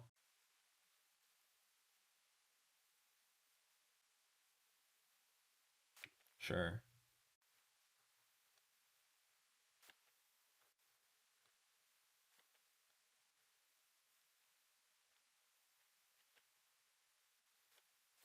Why are you fetching?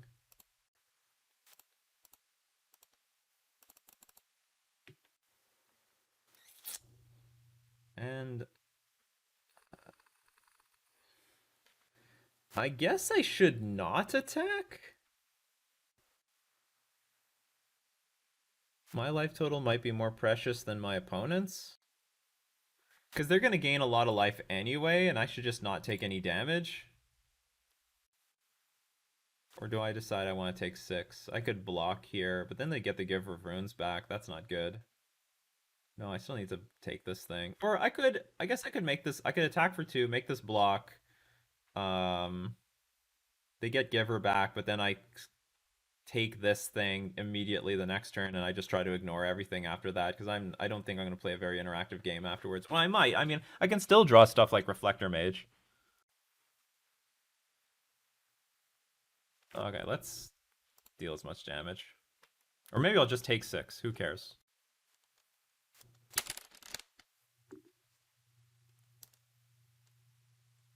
Okay, they drew a Horizon Canopy. We know their hand. It's a Heliod. They drew trash.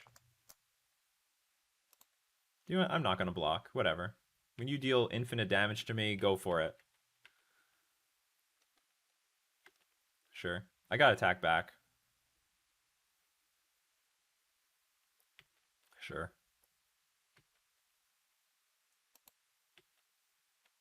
Oh, shoot. I forgot. This thing's going to get bigger. Oh, there was a reason to block this thing. Crap.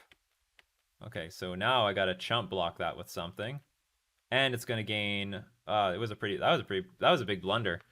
I totally forgot about the stupid Conclave Mentor putting... Or I forgot that Heliod will put counters on a creature afterwards. So if I block this, there wouldn't have been such a problem. Or I guess they would have got the illusion. They might have been able to stack it so that the illusion will come into play. Then the lifelink trigger happens. They put all the counters on the illusion.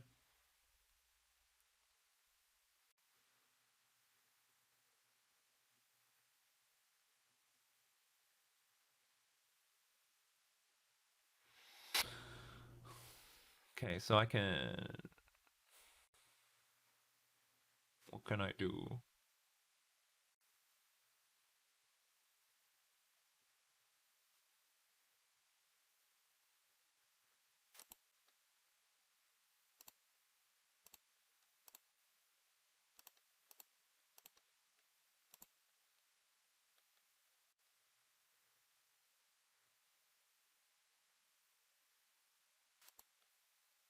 This will take away the thing that doubles the counters. And I guess I have to make a bad double block. Look at 2 triggers, put things on there. It's tough to just beat this stupid card. Okay, you can attack me for 4? Can I deal with that later? Like, at all? How is this gonna work? Okay, this thing triggers, you gain life. This thing's gonna die. You get the illusions, then you can put the counters on them. And then you can continuously make... I guess this is gonna work. Yeah, I have to double block this thing. Can't they kill my illusion, Skyclave? No, it has to be another creature you control. Oh, it's another target creature gains lifelink until end of turn. Okay, forget that. Oh, and forget everything. My opponent just found Ranger of Captain of Eos. If they're gonna draw Walking Ballista here, and then even I have until next turn to win because they have 6 mana to cook me.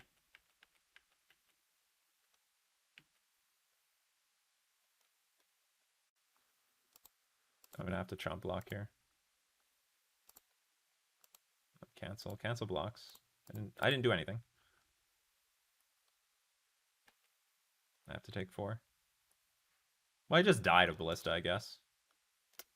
Okay, that's fine. I concede. We concede. The humans has way more game than Merfolk against this deck. Again, do you know what? Again, we're not seeing the power of humans here. I didn't have a 1-drop in my 6-card hand. Maybe I'm not mulliganing aggressively enough. But anyway, good game to my opponent.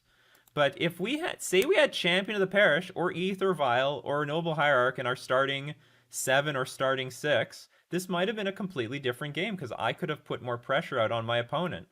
Like, the point of playing humans is it's like really aggressive very early on in the game, but we're not seeing those draws that makes humans the humans deck.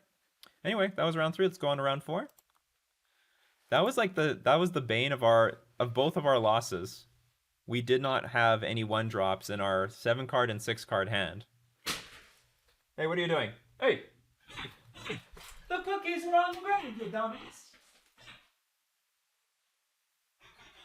Ground. Did it. Throw me a ball first. This is the second time.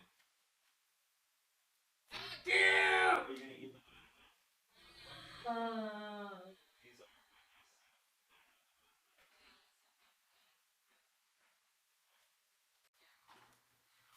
Well, whatever. I'm not eating the cookies. Jeff Meatball just pushed a container of cookies on the ground. Oh, we're up against Willie Hall. Still in my chat, Willie Hall? This hand is fine. It's actually the first time I think we won the die roll.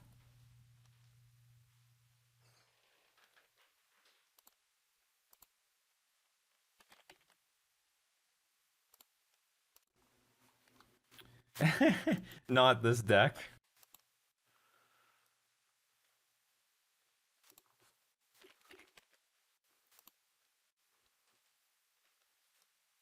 Can you imagine if Birthing Pod was unbanned now? That deck would be so much fun, but damn, would it be good. You missed the discussion, Harry. It would be broken, because anytime you untap with Birthing Pod, you win the game instantly. There is a route to instant victory with that deck.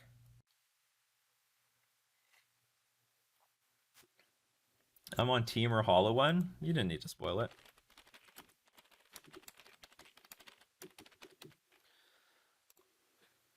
The fact of the matter is, most people usually know what I'm on anyway. All right. Human. We'll have some decent start here. So we go Noble Hierarch into Mantis Rider. If it's Team or Hollow One, they might have Lightning Bolt. Ooh, actually I'm gonna change what I was gonna do. Now we're gonna go Champion of the Parish into Mantis Rider.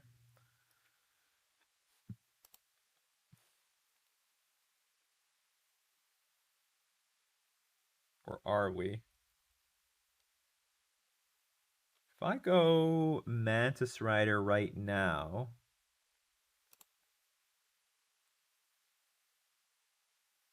No, this is a more explosive turn. If we do it like this. Sort of like the idea of getting some protection for our Mantis Rider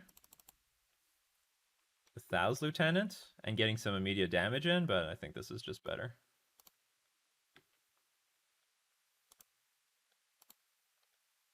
And next turn we can attack. Well, whatever. We'll just attack for a bunch with Mantis Rider. Nothing to do on turn 1. Holy shit. It's got to be Goblin lore.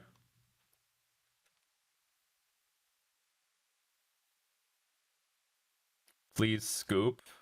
Not a chance.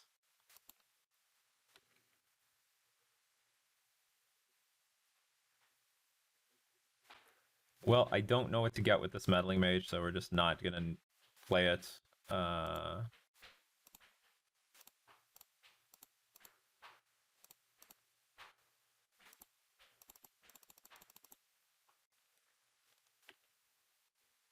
We'll just attack with the team.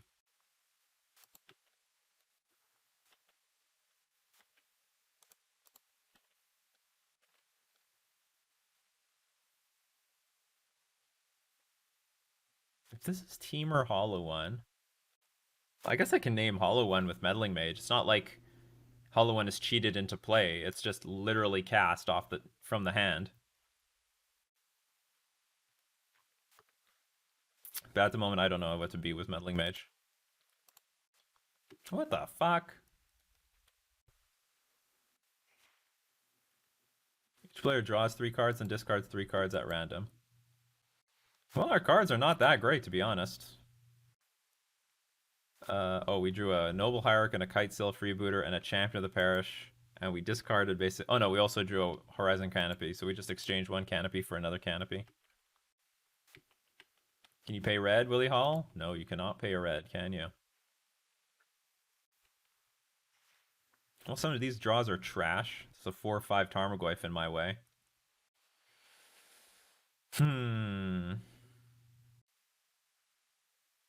Well...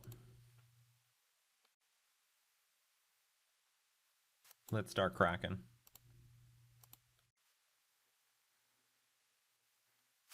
Well, guess we're going to keep that in our hand. I don't really know what to name here outside of like Lightning Bolt.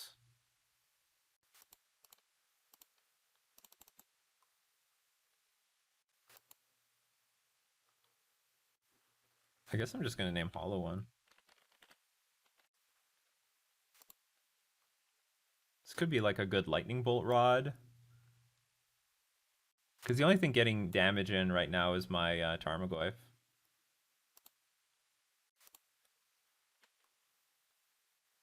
I'm going to keep the Vial in my hand just in case there's another Burning Inquiry so I can like draw into some better cards. Whoops, we're not going to attack with that. We're going to attack for 4 in the air.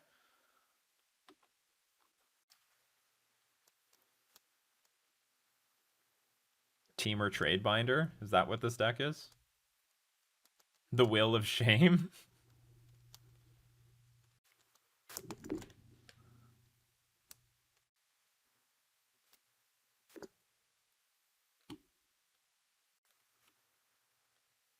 What are some other things I could name?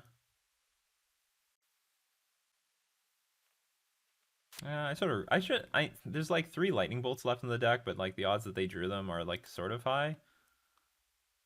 Because if I name lightning bolt, that protects Mantis Rider. It's not even a lightning bolt rod. It can't even get hit by lightning bolt.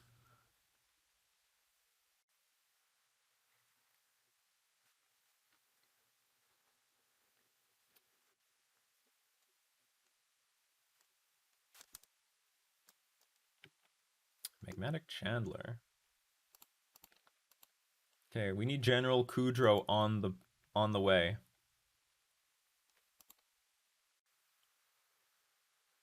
Actually, what would be great would be Thal's Lieutenant.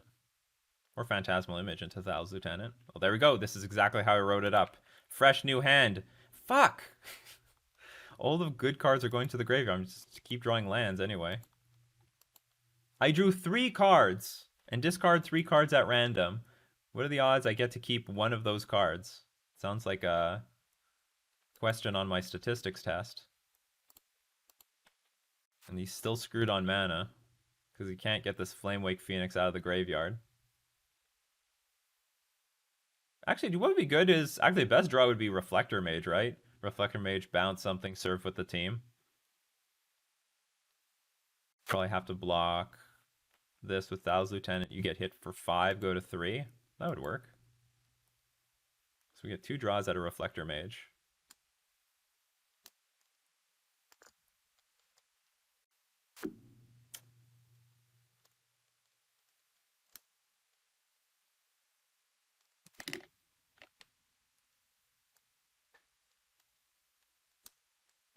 Wow, that's brave. Sure. I am going to attack you with that. Oh my god, I will attack you. Punished. Instantly punished. Snap punished. You are not on the offense, that's for sure. Unless you could set up some amazing turn. Yeah, let's attack with everything. Not even going to calculate it. Yeah, 7. More than enough. Hollow 180. Dismember is good. It's Teamer, though. Well, Auriok Champion cannot block Tarmogoyf or Hollow 1 very well, so I guess we're just not going to run that. Relic looks really good. Cards that do not look good.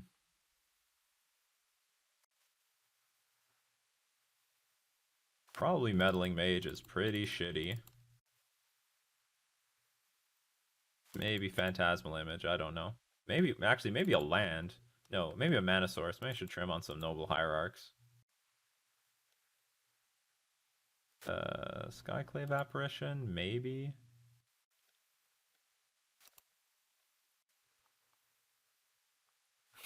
This is the Little Mermaid too.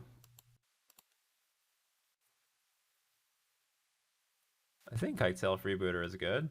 I like the idea of attacking in, not only attacking in the air, but also just getting access to my opponent's hand.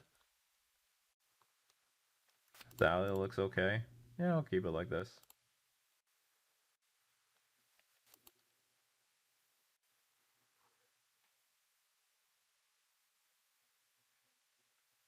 I don't really have a 2-drop. I'm gonna keep this. Got a 1-drop. We don't have a 2-drop, but we gotta rip a 2-drop or at least rip a land for the next, for when we hit our third drop. All right, our hand doesn't matter. Hand did not really improve because we still need a way of casting this Kitesail Freebooter. That being said, we do have a Reflector Mage for the Hollow 1 eventually.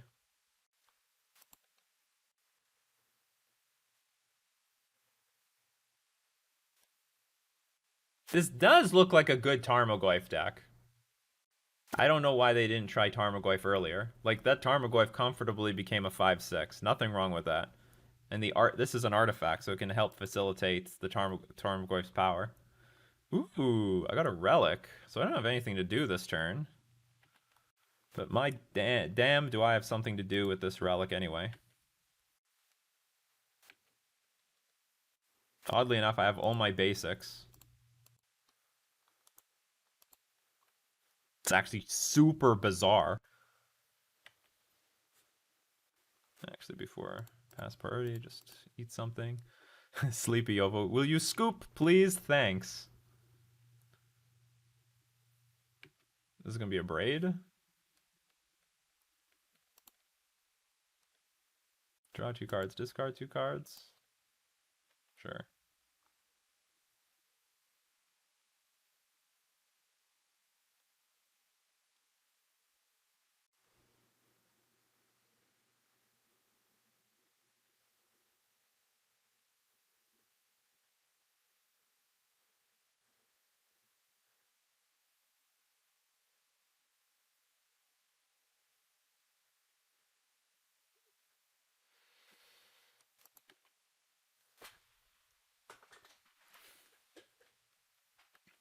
So this is going to make it really hard on their Tarmogoyfs, on their Flamewake Phoenixes, maybe any sort of other graveyard synergies I don't know about.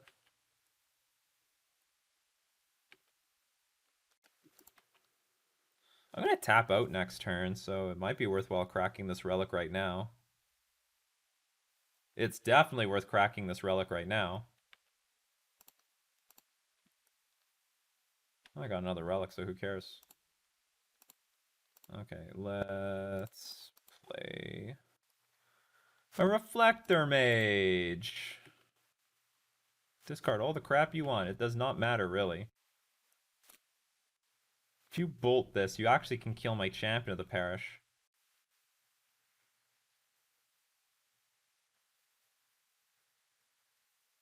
That risk is too high. I'm not even going to attack. I can just play like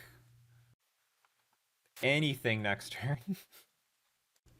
Oh no, I can't. I can't even play my Mantis Riders. I didn't even realize that. I can't cast anything in my hand. I need 1 more mana. I don't have the mana for the black spells. I don't have mana for the red spells. This hand was flawed. That's fine. You'll top deck the 5-color land. I need So there's 12 of them, right? Unclaimed Territory, Cavern of Souls. Oh my, how we have fallen, Hollow One. Haven't we fallen? I mean, next turn I can play Relic Attack because if Tarmogoyf wants to block, I can. Well, I could let damage go through, and I don't care. Goblin Lore. Do you enjoy the cards that you drew? 4/5 Tarmogoyf. Nothing to laugh at. And I can't kill you, so I'm going to take 4 damage. So Phantasmal Image can copy Reflector Mage, bounce Tarmogoyf. Seems like a plan to me. Whatever will keep the Tarmogoyf off the battlefield. Whatever will keep the bad things from attacking me.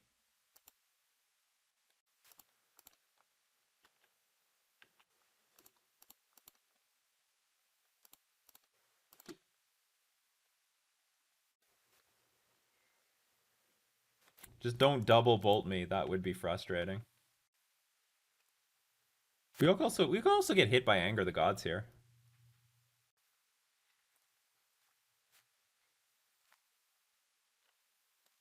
I imagine this deck plays Anger. You have Hollow One, you have Tarmogoyf. Why wouldn't you play Anger?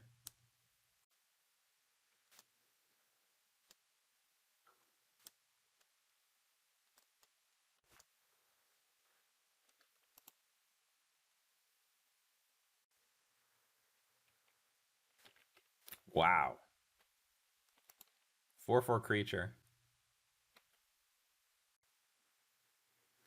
Now, I don't have lethal because I don't have a red source for this stupid card. I guess we're going to crack this to find a red source for Mantis Rider. And if nothing else, I play Chant. Oh, that's pretty good. That puts my opponent in a position to... If they have any removal... Well, I guess they don't have any removal spell because they haven't not been playing any removal spells, period, this game. How do you enjoy humans so far? Seems annoying to get mana screwed. I think it's... I mean, I don't feel like it... It feels cleaner than Merfolk in that, like, the mana does feel better. Like, Merfolk is infinitely more clunkier. So I'm going to attack with everything. If they had Bolt, I think they would have had Bolt a long time ago. Okay, don't kill me with, like, top deck Phoenix into something.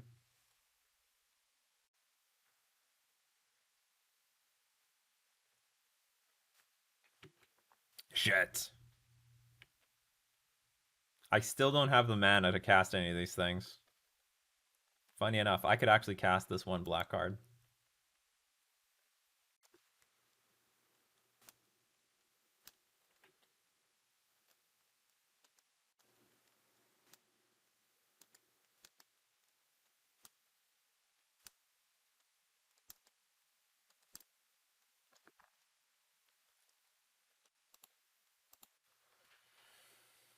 Is that it? Is it over? You have double bolt? Good game. Was a game. It went to 3, right? Bye, chat. Remember to follow and subscribe to Nikachu MTG and also subscribe to Willie Hall. The Will Hall EXP. All right, we won the match. We're 2-2 so far with humans and modern. Anger doesn't do it here now because we have a champion that perish at 5/5. So yeah, I wouldn't do anything. Oh, we won 2-0. All right, go into the 5th round. I mean, like, the only matches we lost were the ones where we mulliganed for an aggressive hand and we still couldn't find it. Like, it was just Clunk City.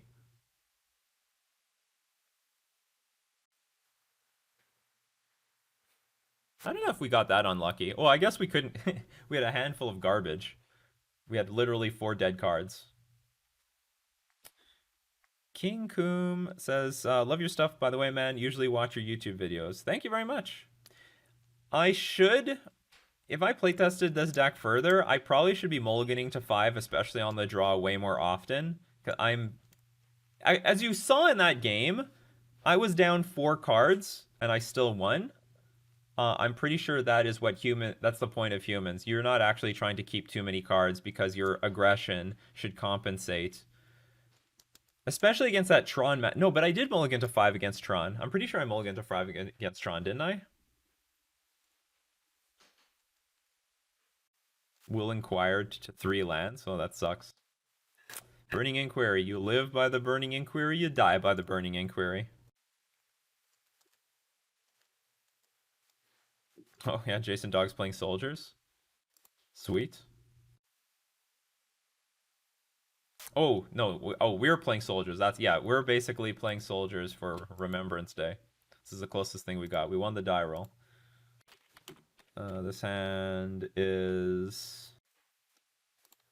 This hand is very... Oh, we have to mulligan this hand. We have, like, only pain lands in our hand. We'll die to ourselves. And we can't even cast Mantis Rider with this. We can't cast Mantis Rider or Kitesail Freebooter. I didn't know the mana base is so janky. We have nothing to do on turn 1 or 2. Turn 2 with this hand. This hand is fine. This hand is fine. Now the problem is this Phantasmal Image is either like really good or really bad. So we're going to keep this. We're going to dump Vial. So it's either like Reflector Mage is very good against certain decks.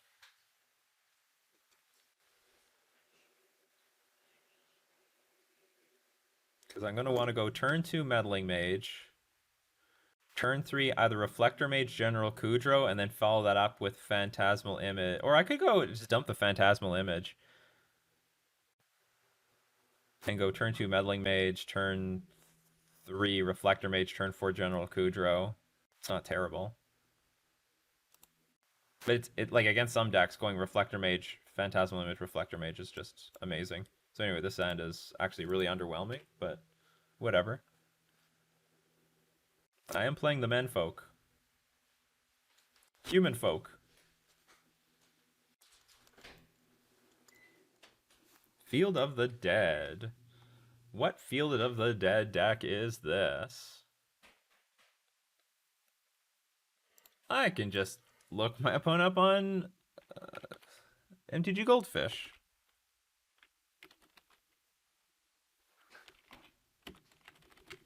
This is either, it can be an Uro deck or it could be a Titan deck. My opponent has never had a published finish, so we do not know. Okay, what is more likely to be a turn 1 play then? We're playing humans for Remembrance Day to honor the soldiers. By the way, is there Remembrance Day in the United States? Do we have it on the same day? This is like at the very least, this is like Canadian Remembrance Day. I know we have different Thanksgivings. Us Canadians, we had Thanksgiving like a month ago. You guys still haven't even had Thanksgiving. You're way behind. Call it Veterans Day. But it's the same day, right? Is it the same? Is it today? Or am I just celebrating this on Canada's part? Okay. Field of the Dead. Honestly, I want to say that... No, it can't be an Uro. Well, it can be an Uro deck. I guess it's less likely, though. I will name... Primeval Titan, I guess.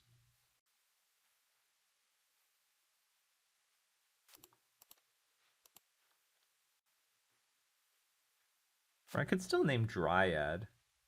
I'll just name Primeval Titan.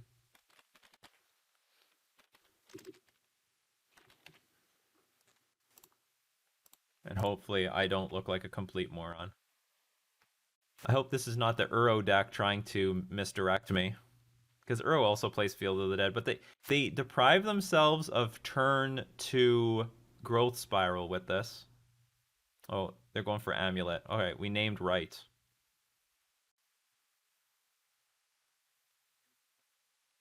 We named right.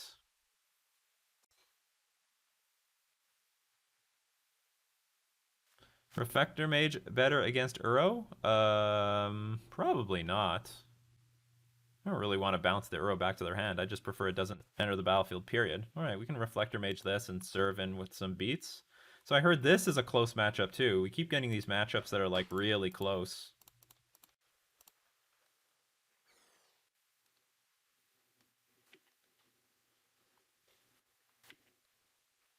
Because this is a total race. But I think we have good interactive creatures.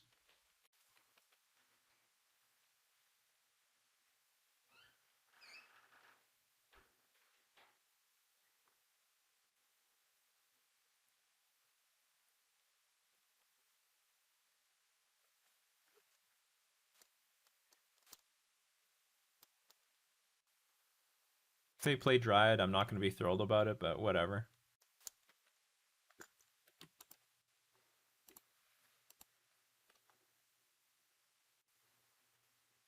Because all it takes is like some Valakut triggers and they're completely back online again.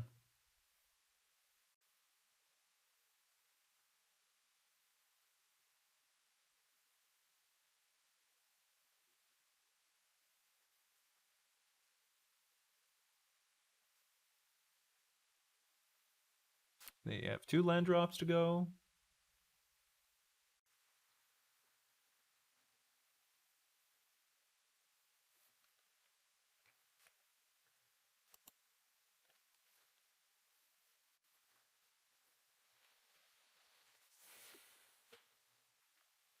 They gave us Island Walk. Well, not really. EE on 2. How convenient. Oh, hmm.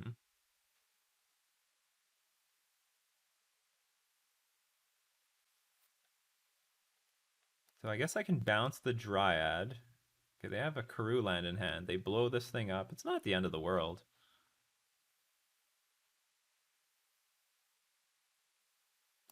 Or do I play General Kudro first, attack for 6? Actually, if I play General Kudro first, I attack for 6, but it doesn't do very much. Interestingly enough, I mean, Kudro could be an answer to Titan, but it's gonna be a really crappy answer. No, it's naming Primeval Titan. Okay, let's deal the most damage. This will deal the most damage. If we play Kudro, they just block 1 creature.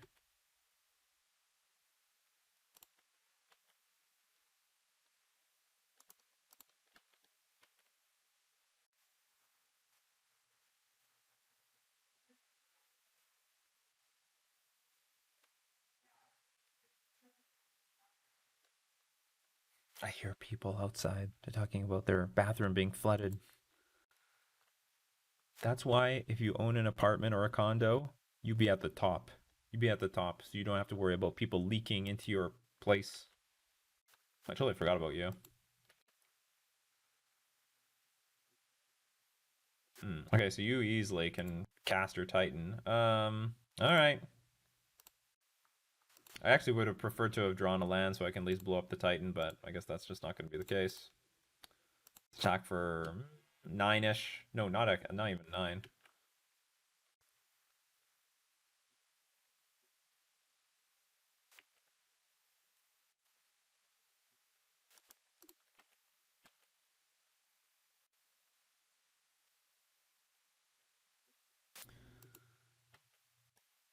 You'd have named Dryad? You know what? Amulet. I bet our opponent already has it in hand, Titan, and they would have just ignored it. It's not even that important. The most important card is Primeval Titan. They can't get very far. They can Dry the Elysian Grove just ramps, just like Secure Tribe Scout, but the soul of the deck is still it's still Primeval Titan. Given how their board like they had turned to Amulet, I'm pretty sure they would have just got straight up. They just straight up curved into Titan and ignored everything that we were doing. I got flooded from the apartment about 2 times before. It's the worst. Yeah, it's terrible. If you are basically, whenever I rent a place, I try to rent the top floor because but the single most common way that the single most common way that an apartment or condo gets damaged is from the people above, like just from the people above you flooding things out. Are we dead yet? I think we do. So you have 2 land drops plus the Secure Tribe Scout, so you can get a Titan in play.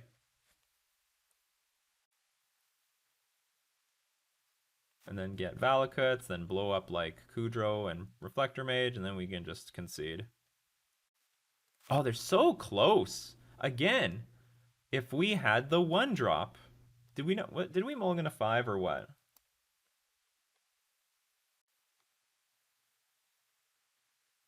How did this game start?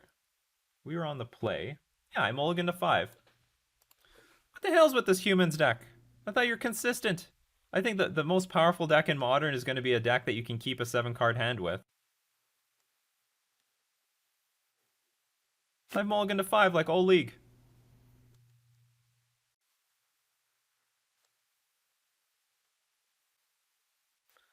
Yeah, it happened to my buddy, and the guy upstairs acted like a complete imbecile when confronted about it. But the thing, a lot of the times it may not even be their fault. It's just some plumbing inside the water. I mean, they should be considerate. Like, I once moved, like I said, I moved into the top floor of an apartment, and what ended up happening was I used the shower for the first time, and they like knocked on my door and said, "Oh my God, water is coming through the apartment, blah blah blah, below us." And I said, "Okay, that's no problem." So I just stopped like using the shower. What did I even do for the first few days? Maybe I washed my hair in the sink. I don't know. But anyway, I tried to do my best to accommodate them. Um, I guess we're just supremely dead here. Like, even if I top deck Mantis Rider into Mantis Rider, it doesn't matter because they can just get, like, um, the life gain land. Okay, we got stuff here. We got Dismember. We have Magus of the Moon. This card sucks. We didn't, like, bring it in against anything. It's just really bad. Skyclave might be okay. You know what? I don't think it's a very aggro card. I don't want to be that interactive. Okay, what card looks trash? Reflector Mage honestly doesn't look very good. It's not very aggressive. Bouncing a Dryad, I'd rather kill the Dryad than bounce it. Meddling Mage seems okay, because naming Titan, again, is worth it. Kite Sail looks great. Phantasmal Image copying General Kudra or something seems great. I'll take out the Reflector Mages. It's a 3-drop anyway.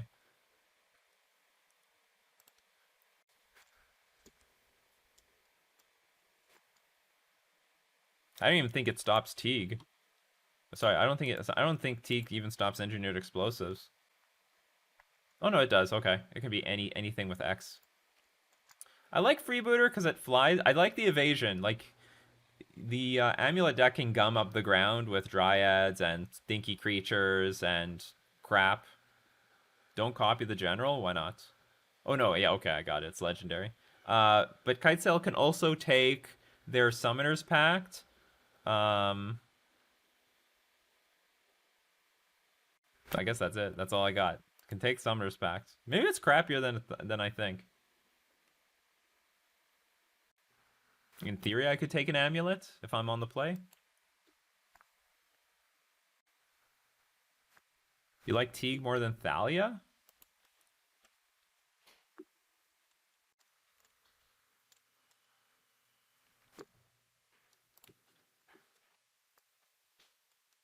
This just stops Engineered Explosive. No, Thalia has to be better. Because on the turn that you want to play Summoner's Pact and Titan, they need 7 mana, and that's actually harder to do in an Amulet deck. Amulet is can consistently get 6 mana, but the seventh mana takes an entire extra turn. I like it. Let's keep. I might not even play Ether Vial here.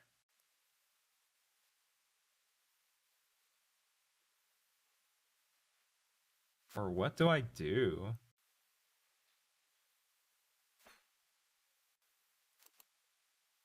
No Apparition, because by the time I get Apparition out, Amulet's already gotten the value. It might be fine against Dryad.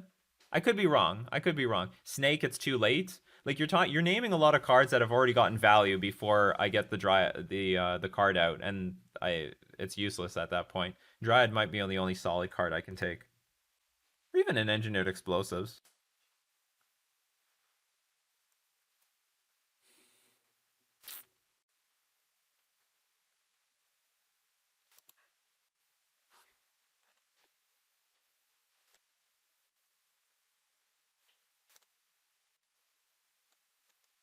This is an awkward hand, actually.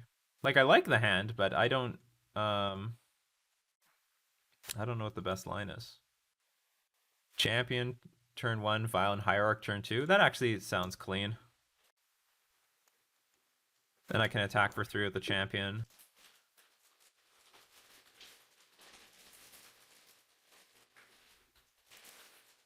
Oops, I'm just taking damage for no reason.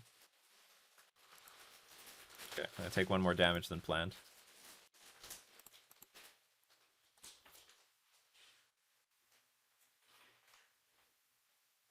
Okay, that was unnecessary punt number 2.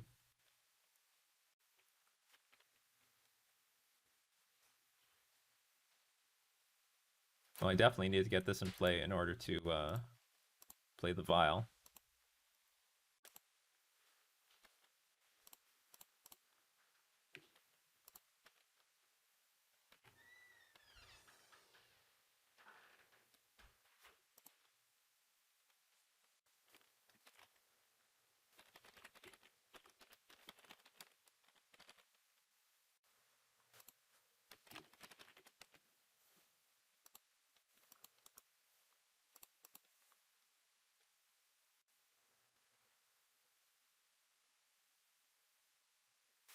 Our opponent has apparently one of their more nut hands. Well, if they play Dryad. No Dryad. Okay. Azusa's okay. I'm not in love with seeing Azusa, but I will deal with it.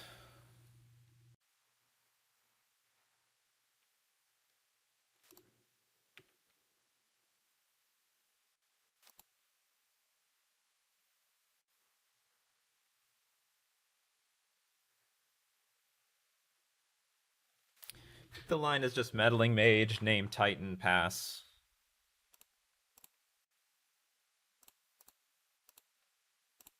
And they'll crack our Horizon land at end of turn. Oops, this doesn't use green mana.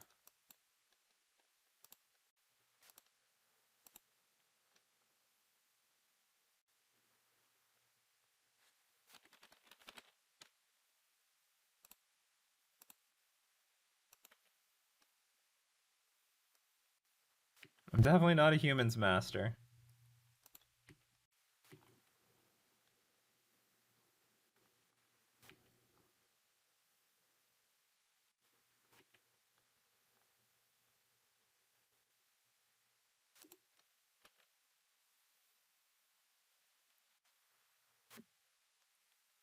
I'm gonna make sure I play Canopy, just depriving them of information. Hey, I know I played this thing turn 1 instead of the Ancient Ziggurat, but I'm not playing that stupid today.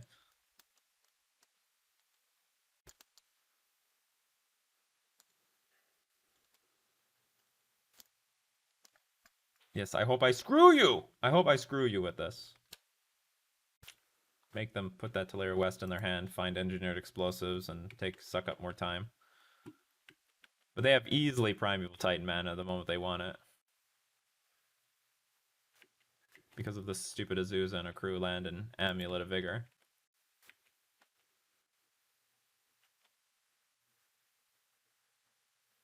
Oh, you might have been more correct. I should have cracked the you know what I should have actually done is I should have cracked a Canopy to look for a Noble Hierarch or a Champion of the Parish to buff up Champion 1 more point of damage.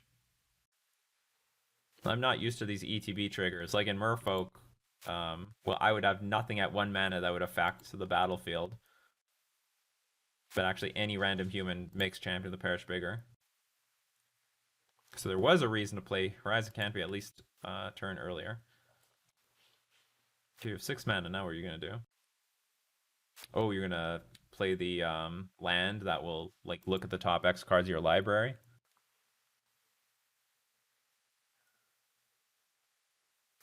Oh! Oh, is that what's going to happen? Yeah. Final Mage dead. Thanks for playing. Thanks for playing. We went 2-3 with humans. Holy crap. There was a Champion of the Parish on top of our library to buff it up a little bit more.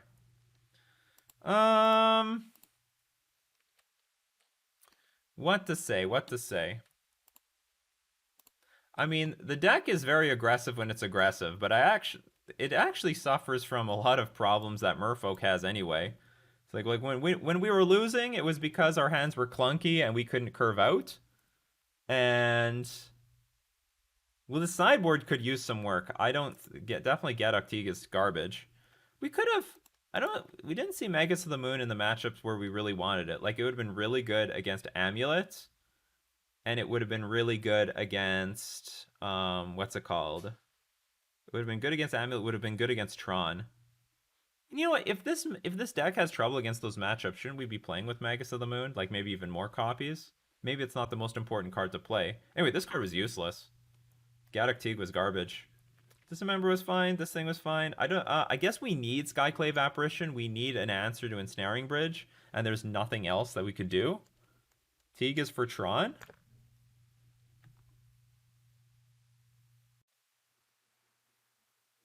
You know what? I don't think Teague is that good against Tron.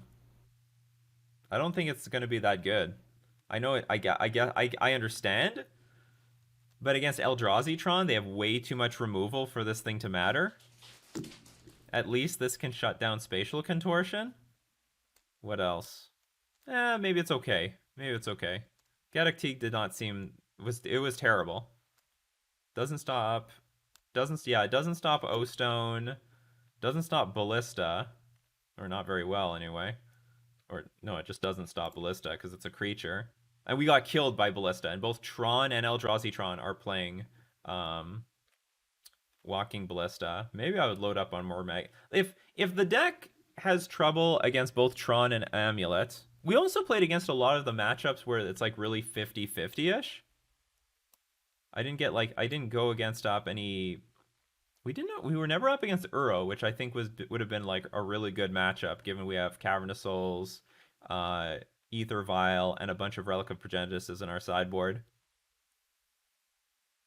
Teague is not good versus Eldrazi. Oh no, of course it's not. That's why I would. That's what I'm trying to say. Like half of the Tron decks, or like more than half. I don't believe in this card. I think it looks good against certain combo decks, but even then, I think we have a good anti-combo package as it is. Between Thalia, Kitesail, Freebooter, Meddling Mage. I was very unimpressed with this card. I don't think this card was very good. Because any deck that cares about Meddling Mage can kill it. Like just what happened in both our Amulet games, and even I think maybe and the Skyclave Apparition is now printed, so Meddling Mage got a lot worse. Like a lot worse. This card it was mostly a Grizzly Bear. It's sort of nice to luck out your opponent, like I guess temporarily. Is Damping Sphere better than Gaddock? I don't think Damping Sphere is going to do enough against Amulet. Maybe Damping Sphere is better.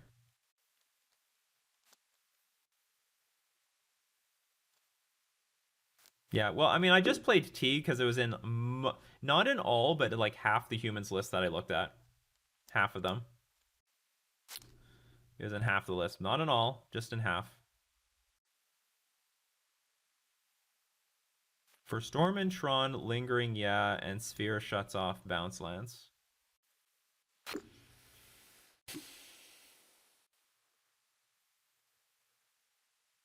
I want to say the thing that could have helped us more is if we just got different matchups. We had some 50-50 matchups and we lost some 50-50s. Where I heard Amulet is pretty rough. Especially now that they have Dryad of the Elysian Grove. That makes things worse.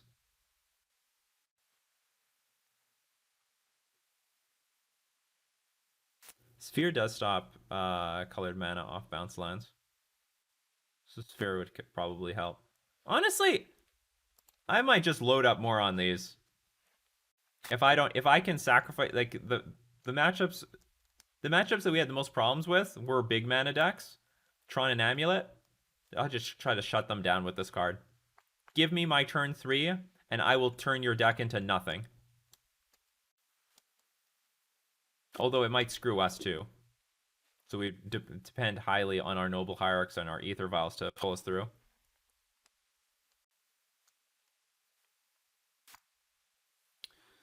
What else? Like, but is there anything else to replace Meddling Mage? This card looks pretty bad now.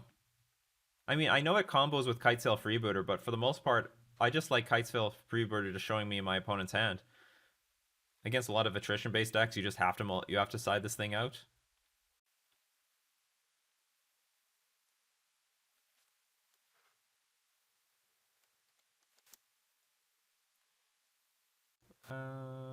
We talk about Mishra's Sweatshop. On the draw, the difference between two and 3 mana could be huge.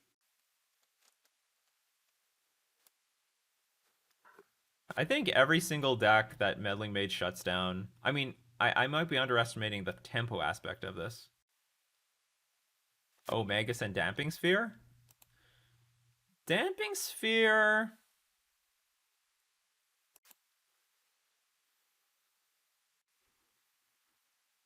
Here's the thing with Damping Sphere, like, even against Eldrazi Tron, I've lost to with my own Damping Sphere on the battlefield like a million times. Because it doesn't actually do that much. It sometimes can be awkward. They can just play like Matter Reshaper into Thought Nazi or into Reality Smasher and just play their lands as if they're just 1 mana lands and they don't have Tron.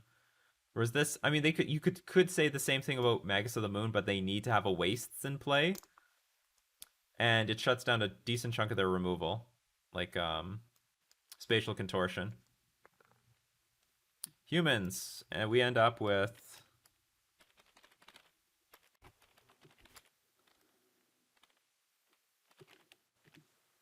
2/3 human. Whoops.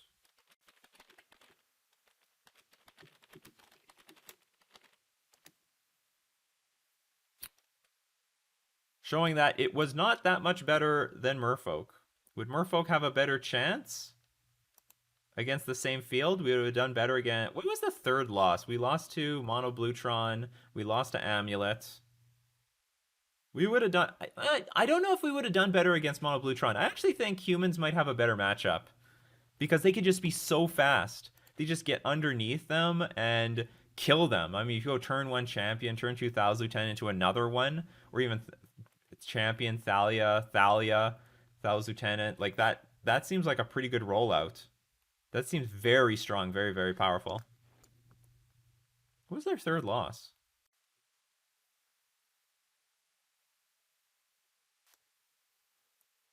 And mind you, 2 of those losses were because we had really bad hands, just terrible hands. Against Amulet, we couldn't do anything. I mean, they just had really good goldfish hands that we couldn't do shit about. Amulets into. Oh yeah, we lost to Heliod. Again, we have game. We'll definitely have more game, but we definitely lost because we didn't have an aggressive start against that in that matchup. We had a terrible slow start. No, we beat Willie Hall 2-0. That's not good. The only deck that we beat was or not the only one of the 2 decks that we beat was a brew. We crushed Rakdos though, thanks to Auriok Champion. That was good. So I mean, this card was good. This card, I think this card is good. Like, I mean, it might have helped us a lot in the no, it wouldn't have helped us actually against Amulet. Against Amulet, we strictly needed to like shut their mana down. So maybe more of these, so I can find it consistently. And I can go like turn 1 Noble Hierarch, turn 2 Magus of the Moon, tell them to go F themselves. Gadok Teague has to go. Well, humans is pretty focused. Like, it's pretty good at this point. Could try 1 Grafdigger's Cage for company decks instead of 1/2 Relic. I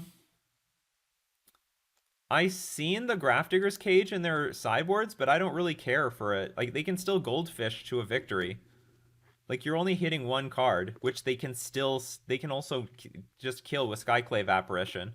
Like, you're not really playing around their cards beating your cards, and that card playing turn 1 Grafdigger's Cage or Grafdigger's Cage anywhere along your curve could prevent you from actually killing your opponent, you're slowing yourself down and giving them another turn.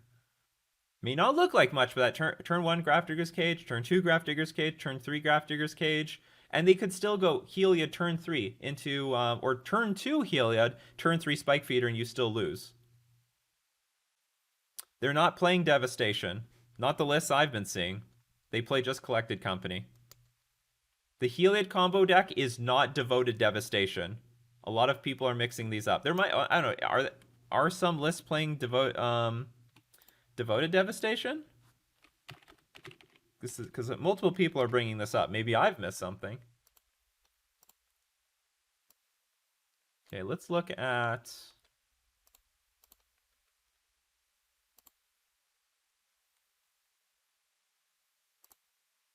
Holy shit, this is rising up really quickly. See, the two cards I've seen in the list is Aladamri's Call and Collected Company. Remember, Heliod Company is completely different deck from Devoted Devastation, with or without Lurrus. They are two separate archetypes. They are completely separate archetypes.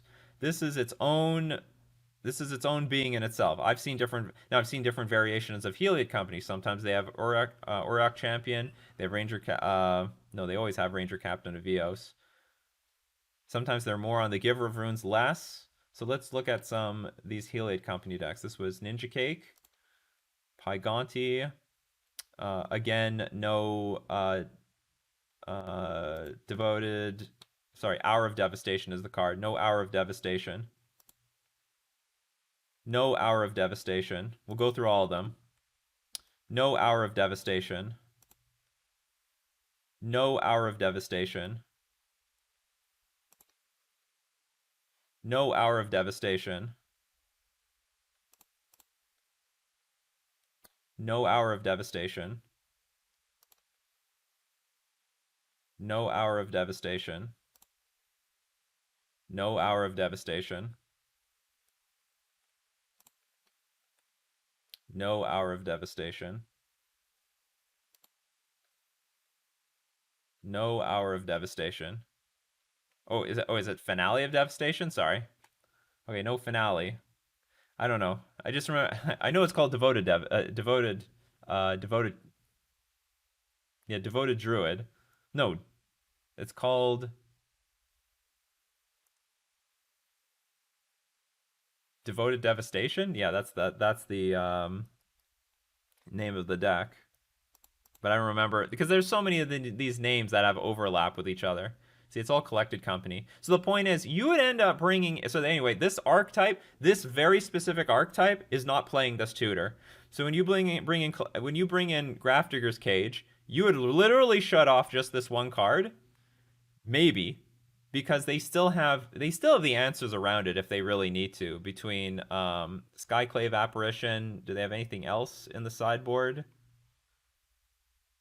No, that's two more Skyclave Apparition. And honestly, they will just generally just play their creatures and beat you anyway.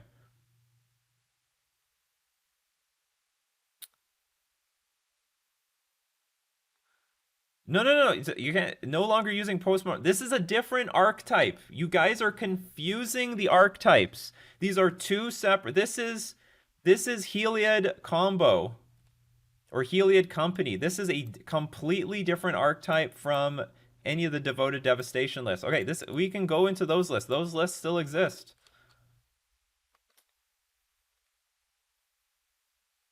Because I'm reading this comment, no longer using Postmortem Lunge, which is a good tricky card. You're talking about a completely different deck. You're talking about a completely different deck. And that is still there. That list is still in the metagame. Not nearly as popular because this new version is way more popular. Where is it? No, I'm not even modern. Decks, metagame. Yeah, the Devoted Devastation. Oh, it does not even use Collected Company anymore. That's pretty sick. Did not know that. Or maybe I did and I just completely forgot about it. A few more. Let's look for a So Heliod Company. Remember, this is very unique. This is the deck that you should be preparing for. I'm seeing it like 20% of the leagues right now. This is literally the hottest deck right now.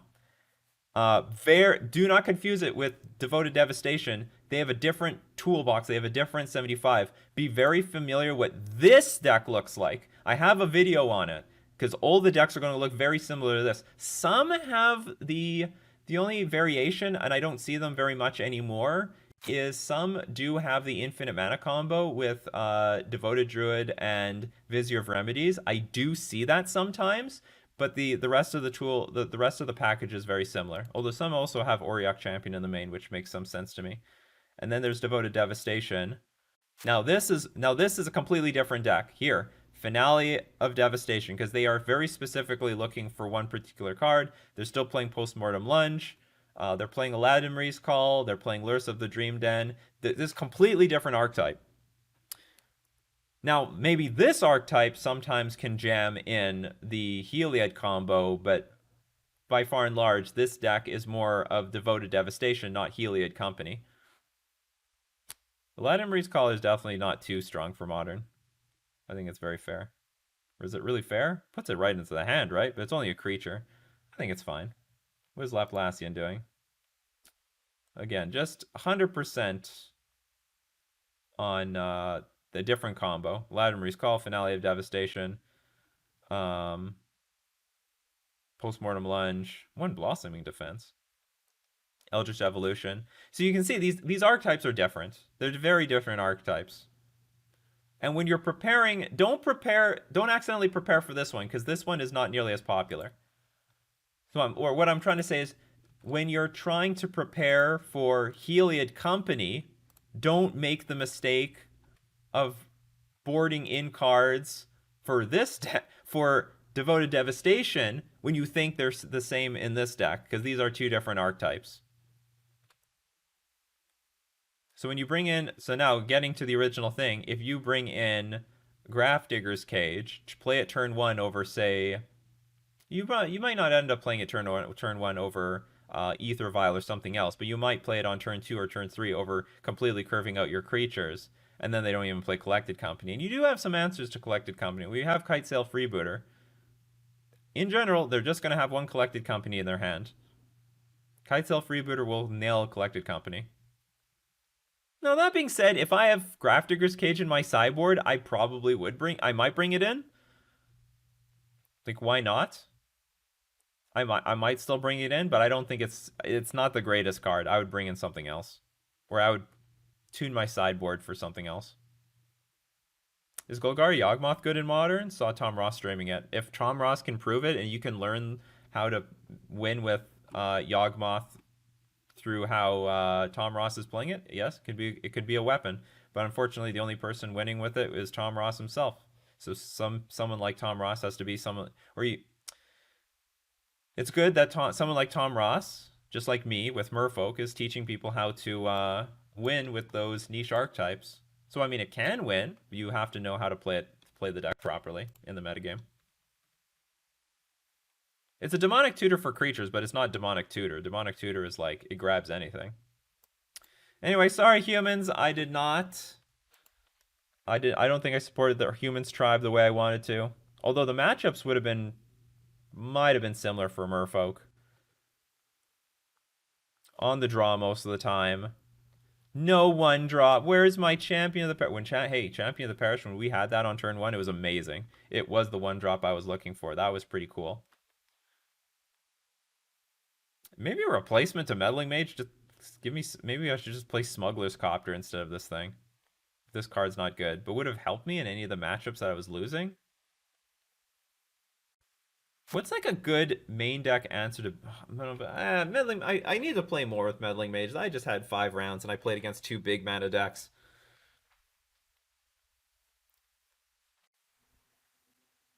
That's all. That's all that happened. Yeah, it's probably good. It's still good against combo. Like, if I go Kitesail Freebooter against combo, I can still play Meddling Mage. It's all good. It's all good. Okay, well, anyway, that's going to be the stream for today. I have some other things to do. But thank you very much, everyone, for dropping by. So I'm going to thank all my patrons and Twitch subscribers for supporting the channel. We're also going to thank our sponsors, themanabase.com and Mana Traders. This has been Nikachu, Merfolk Master, playing humans in Modern.